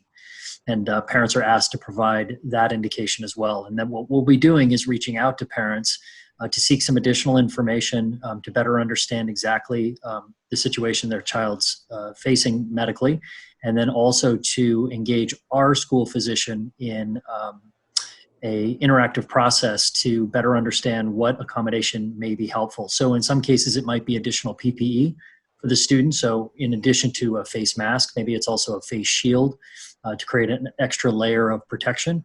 It could be increased social distancing. It could be adjustments to learning schedules or even learning locations with the possibility that students might need, based on that condition, to learn from home. So we're going to be looking at each of those requests individually and with a lot of thought and care, and we'll be treating every one of those requests with confidentiality because of obviously students' health and their personal learning circumstances we take very seriously and will handle very discreetly and confidentially. And you can count on that, and you will learn the meaning of thorough when you work with Dr. Ladwig. Thank you for that, Brian. That's very helpful. Just a reiteration of a question that was asked earlier. So this is what we're going to be doing for technology. It's a one-to-one initiative for K-5 students. If you have more than one child, you will get 2 devices. You should not be concerned that your child will go home and not be able to access learning from home. We will make sure that that happens for you. Students in 6 to 12 already bring their own device. We're implementing that one-to-one so that there's no sharing of devices. Someone asked earlier what software packages are available. We will continue with Seesaw, Google Classroom. Zoom will be one of the ways in which we work with you, but there are a whole host of software options that are actually being vetted and categorized right now and will be published very soon. I'm right about that, am I not, Michael? You are right. Kudos to Mr. Sullivan for coordinating the strategic planning to ensure that we have sufficient access. And around software, we've tried to identify the most effective tools and standardize that so faculty and students aren't experiencing a multitude of tools, but we're very well planned in this regard.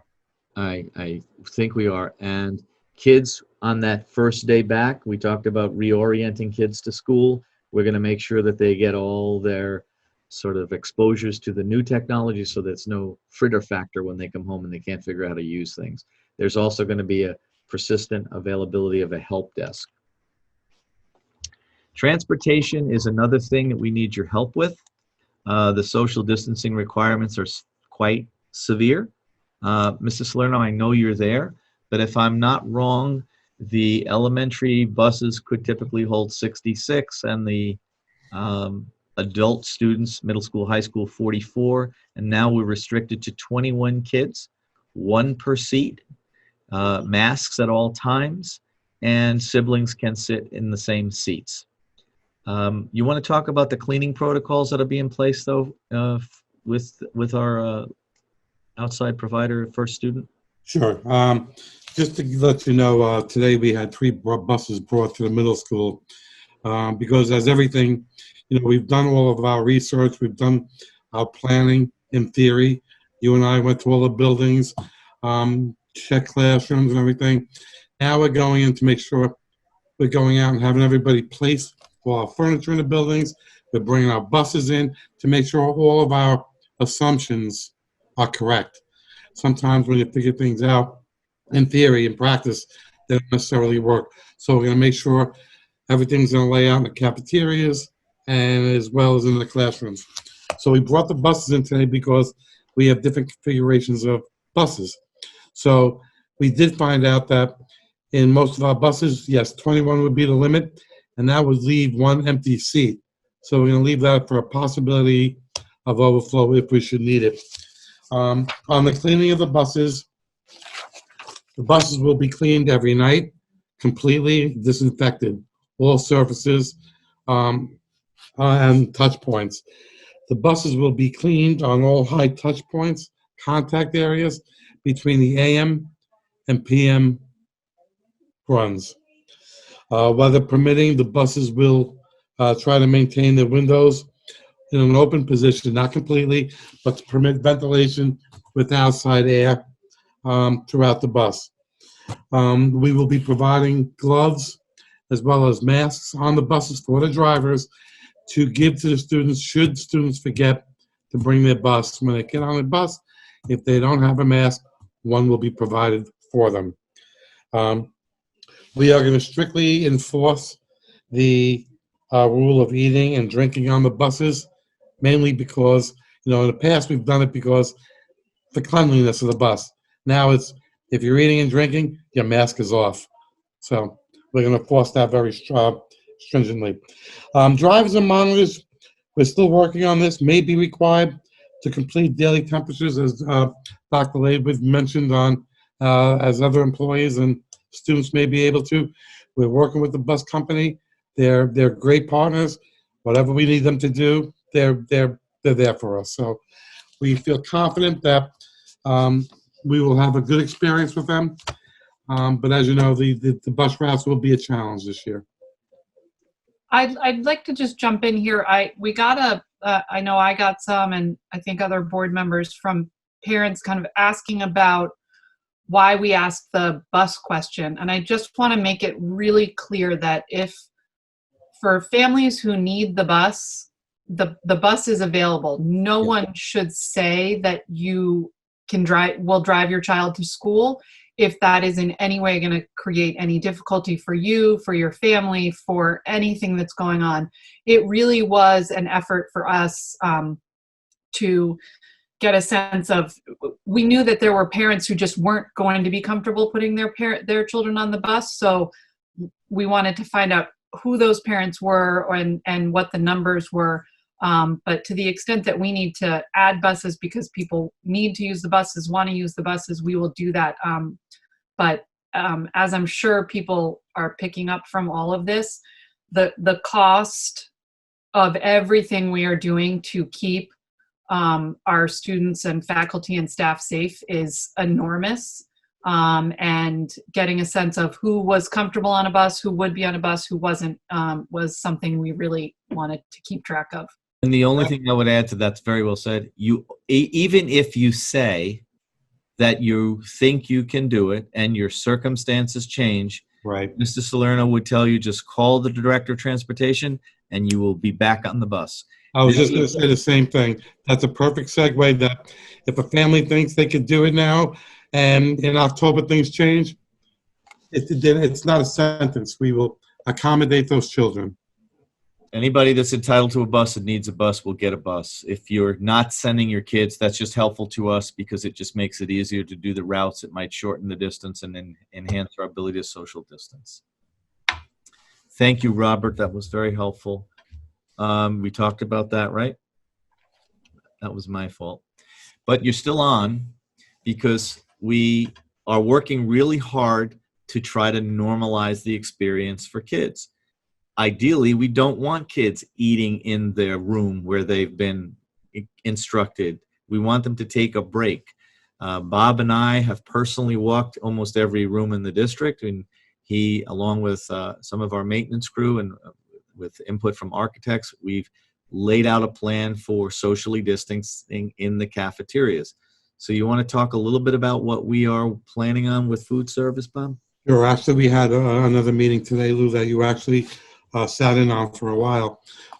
So essentially, we're going to be required to provide food service as if everybody was in school. So the students that are in school, naturally, they'll be afforded the ability to access lunch in our cafeterias.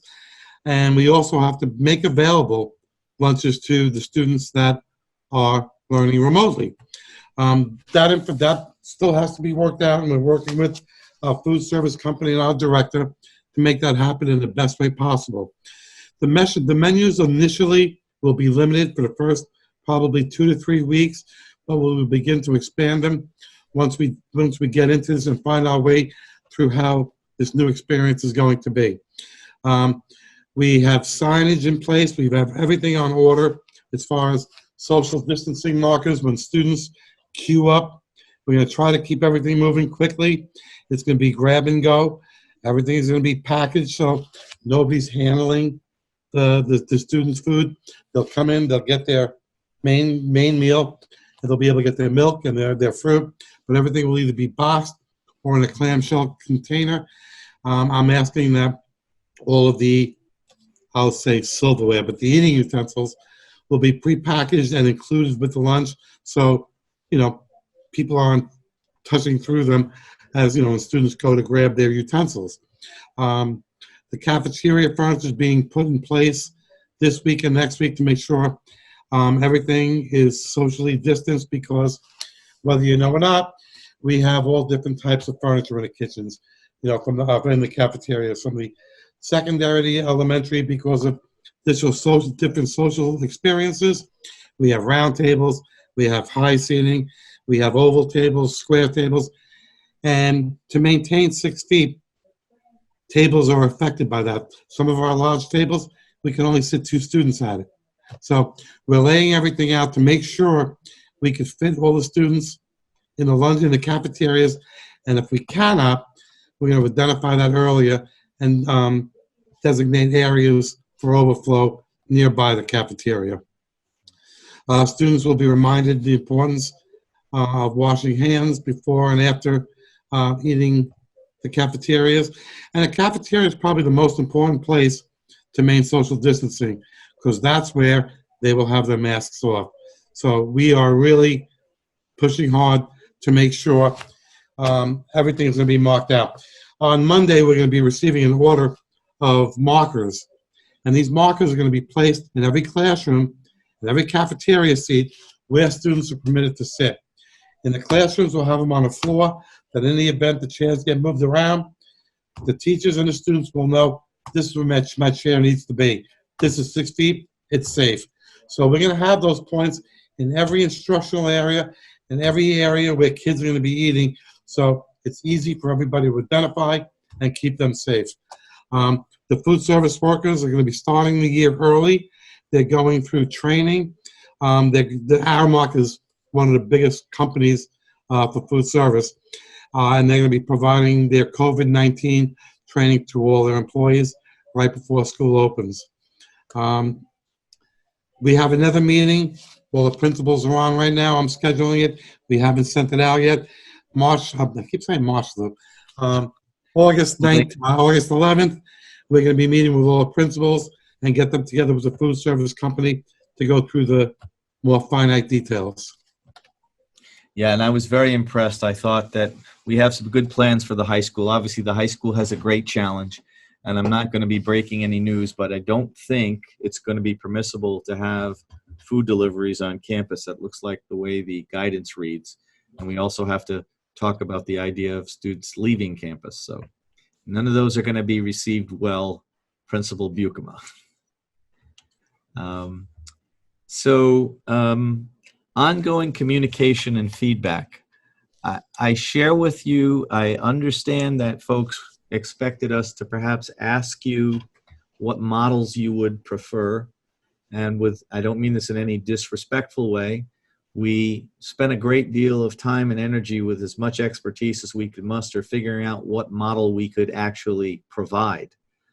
This is the model that meets all of the expectations that we have for serving all of our children well. That doesn't mean that we think we're done or that your perceptions are not important to us, but it would have been, I think, disingenuous of me to ask you what models you would like, knowing full well the vast majority of them can't be delivered. Our social distancing requires certain things of us. We needed to figure that out. We needed to determine how we could meet our number one priority, which I think was also every parent's number one priority, increasing direct contact student to teacher, making sure that our most vulnerable kids are in school every day. Making sure to the extent possible that we could cohort siblings at the elementary and between 6 and 12. And most importantly, making sure that the model was going to be sustained when, I'd like to say if, but I really think it's a when or if we go to virtual learning, your schedules will be sustained. All the kinds of direct teaching that you receive now in this hybrid model, you'll receive in the virtual model. All the points of contact that your children have with teachers will remain in a virtual model. So where we needed your help, we still need your help. We need to know the few questions that we posed on that survey are important, but this is a living document. Even New York State Education Department has acknowledged that we can update this document at any time that we feel it's not serving the needs of kids. So just as we put in a lab model back in May, built a professional development program to get our teachers ready to what we will believe the eventuality will be a virtual model, just as we used our summer program to field test the best models that work for kids among these varying populations, now what we're doing is we're going to implement that research because we think it's the right plan for your children, and we're going to now ask you to give us feedback.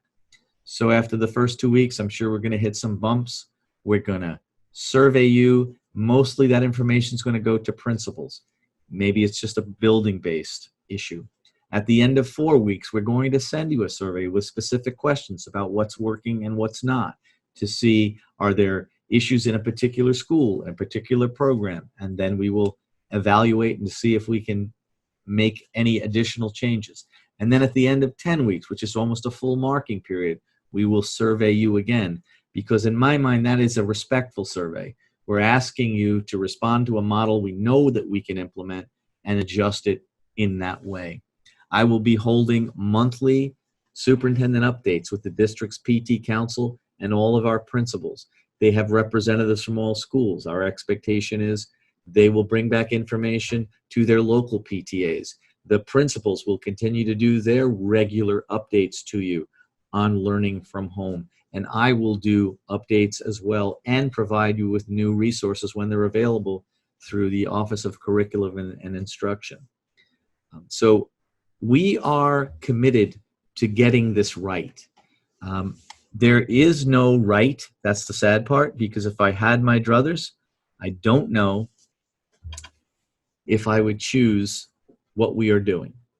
I can't say to you, I can guarantee your children are safe. Here's what I can say to you. We're going to take every precaution we can to ensure that your children are safe, that our teachers are safe. But most importantly, you know, there are inputs coming at all of us from so many sides. I have one simple job at the end of the day. How do I offer the best possible program for all of the 3,600 kids that go to school here? The board has been deeply engaged in this work. The leadership team, as you can see, down to the granular level, my 3 assistant superintendents, our custodial staff, our transportation, our food service, and each challenge has created a new challenge. We are still working through many of these things, but the basic plan is intact. And the most important part is we have really attended to the concept of how do we make sure the instructional program is of high quality? How do we make sure the days that your children are not here are good days? So I really hope that you understand the complexity of what we've done, and that you also understand that we have really worked hard to plan and field test before we proposed. We don't want your children to be guinea pigs to any particular model. We want a model that we think works, and we tried to put that in place. And appreciate those of you that are still with us, all 99 of you. God bless you. This has been a long meeting. But when you're talking about how do you reinvent a school system and make sure you service all of its kids well, I'm blessed with incredibly talented people, an extraordinarily devoted, ethical Board of Education committed to serving all kids well. So know that we are here and serving you as best we can. Madam President, I turn the meeting back to you. Thank you very much, Dr. Wool, and all of the members of the faculty and staff who participated. I know I got some questions, and then we answered some of them also from or we saw the questions, some of the questions that were sent. I just want to make sure that any of the other board trustees, if you have any questions or comments or anything that you want to add. And one just came in, Kelly, about deliveries to the high school. Right now, the answer is no. We're going to review that, but it doesn't seem likely. It doesn't seem to be permissible. Yeah, and I think that you know, that circles back to the issue of controlling everything that we can that we are capable of controlling. I think if looking at the slide that Bob showed us about what precautions we're taking in the cafeterias in our schools, that to a certain degree, if we were allowing other food to come in, you've sort of defeated the purpose of all of the efforts that we are going through with Aramark and our food service staff and all of them. Do any of the other trustees have any questions or comments they want to add at this time? Kelly, I would just like to add that, as a parent who has a kindergartner and has a child in the high school and has been part of this district for the last, dare I say it, 16, 17 years. The amount of effort and time to first adapt in the spring to allow our students to continue in engaged learning, while it wasn't perfect, was commendable. And now having a student who struggles in the AIS program over the summer and watching the evolution since the spring of practice and engagement and learning, and the time that our administrators and teachers have put in to ensuring that our students are continuing in a way that actually helps promote their advancement in learning has just been amazing. And I have a kindergartner now in AIS, and Lou knows I've had a lot of feedback and maybe even at times criticism in terms of the ways we were doing things. And watching this district adapt and listen and learn in a space that is very difficult during a very emotional time for all of us. I can tell you, as a board member, I am proud to be part of the Harrison Central School District and the way that it cares about our students. But as a parent right now who is emotionally exhausted and trying to support my kids, I really appreciate the partnership of our administrators and our teachers, and it should not go unsaid about the time, effort, and care that Harrison has taken to ensure, and it's not perfect. Nothing is perfect in this moment, but the care and effort has just been outstanding, and we really should be all applauding this work. This is not easy, and I know we all have our views, but it really has just been amazing watching the work and the support that has been given to, I know, my daughter, my son, and every other student in the Harrison Central School District. So just a simple thank you to everyone, but in particular, I will thank Christian McCourtney and Stephanie Goldman as a parent experiencing IAS, because I know that you've been leading the charge in that work, and it's just been grand. So thank you. Thank you so much, Dennis, on behalf of the team. That means a lot.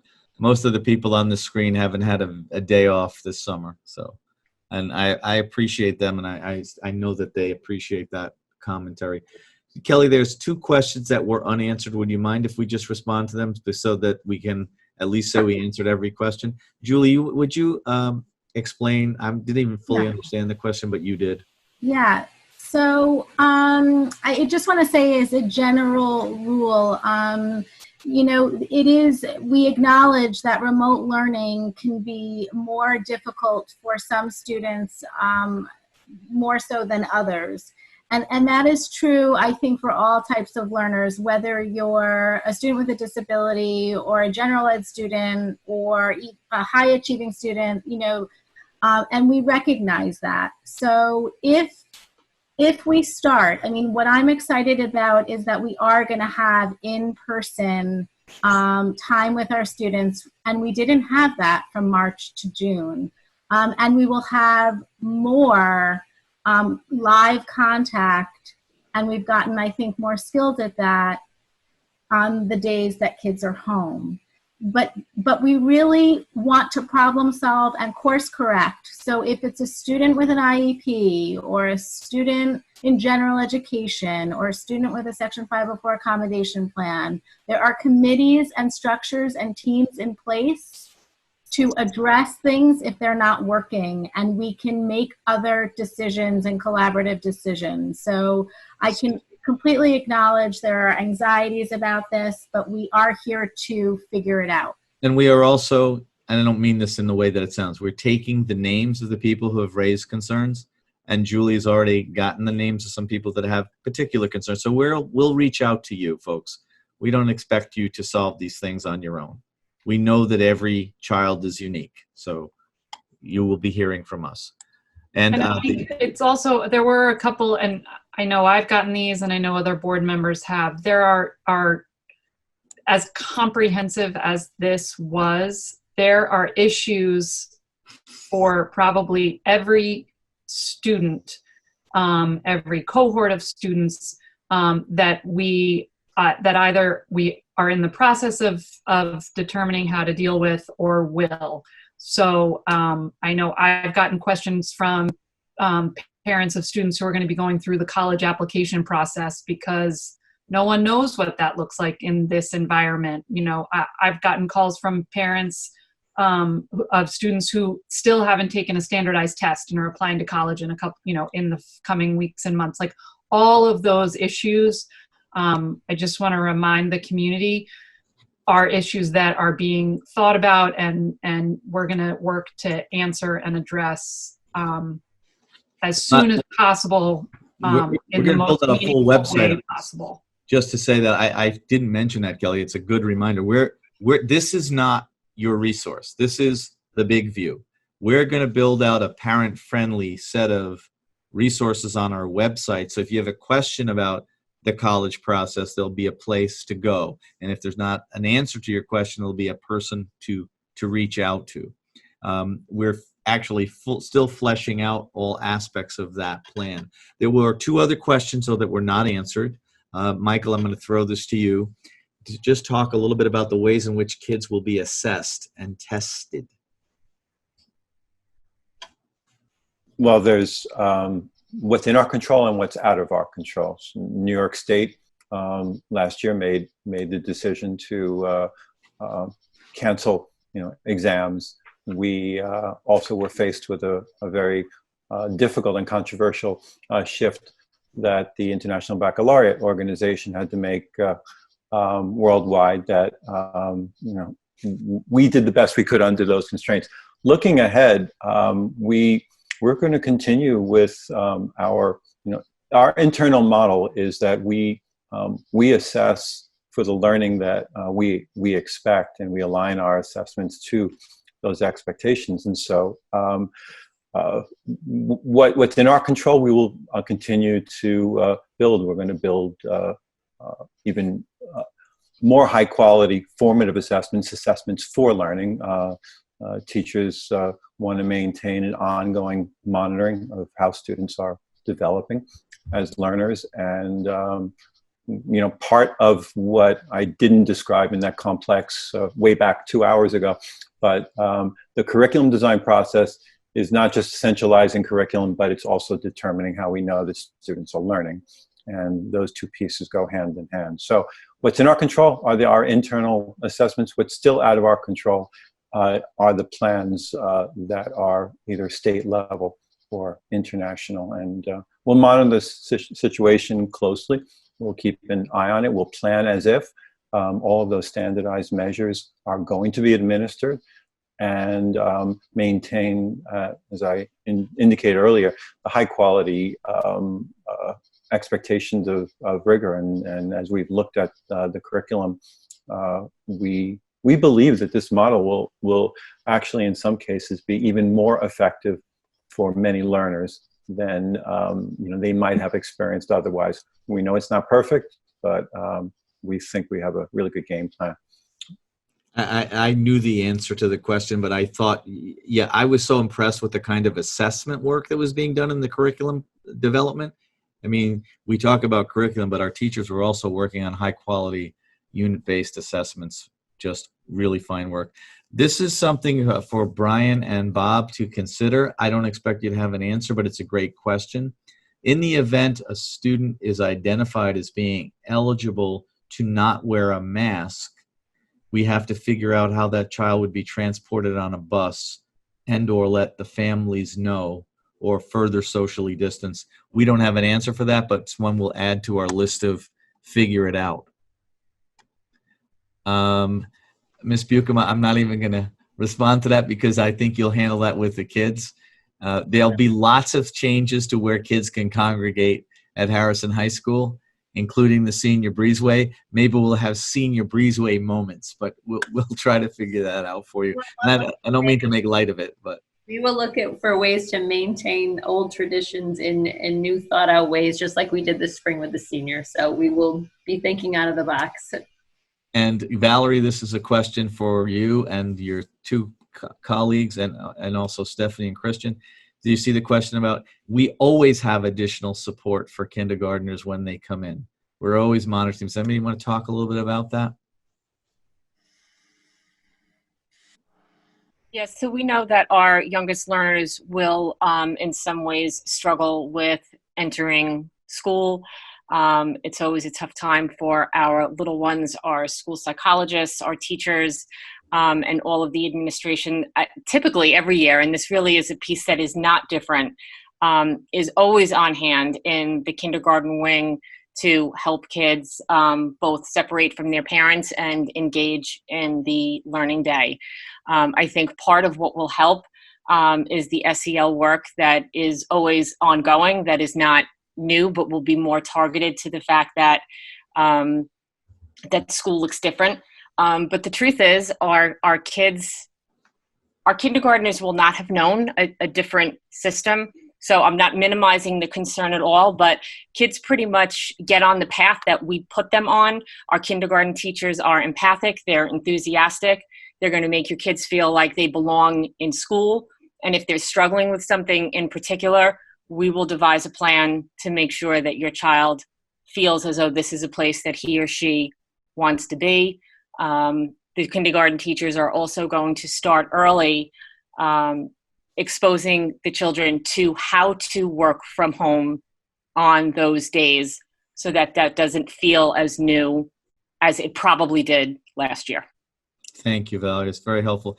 Mrs. Mang, this is the last question from the public because I think 11 o'clock is long enough, but it's a great question and it's one we should have covered and we didn't. So drills will be managed differently by principals. And they're very sensitive topic, right? Because obviously drills in schools are so much more important than they ever were. So every drill has to be drilled for every group. So the maroon and white kids will be drilled separately. And for things like shelter in place, or I don't want to use the term, but when you hide for scary reasons, we're not going to push kids to cluster in a drill like that. We're required, and we think it makes sense, to talk to them about what we would do. And well, that's obviously going to be so critically important for how that's communicated for elementary. But we are absolutely on top of the drill issue. The principals and I have talked it through. We have a lot of really good ideas about how to make this work. And also, I think it's important to know that in the event of a real danger, fire or otherwise, all this stuff goes out the window and your kids get out of the building. Social distancing is not relevant if it's a matter of life and death. So thank you for the question. Great question. And thank you for all those. I want to make one quick comment. As a parent of 3 children in this district and seeing what goes on behind the scenes and just becoming more involved and asking all the questions, I think right now everyone needs to remember that this is a fluid process and to have patience. And when we look at what went on with graduation and all of the moving up ceremonies, having the patience and allowing everyone to work through the process, it ended up being an incredible experience. So we just need to take a moment and remember that we all have a tremendous amount of anxieties, but one step at a time right now. And I have a tremendous amount of faith in this leadership team. So just wanted to put that out there. Thank you. My favorite question of the night's the last one. Will snow days be remote? I don't know. I have to think about that. Something tells me there'll be some kind of edict from someone with a lot more authority than any of us. Yes. So, Madam President, the board was questioning. I'm sorry. So it's your turn. That's okay. Anyone else on the board? I don't see anyone going off mute. So again, thank you all for that incredibly thorough presentation.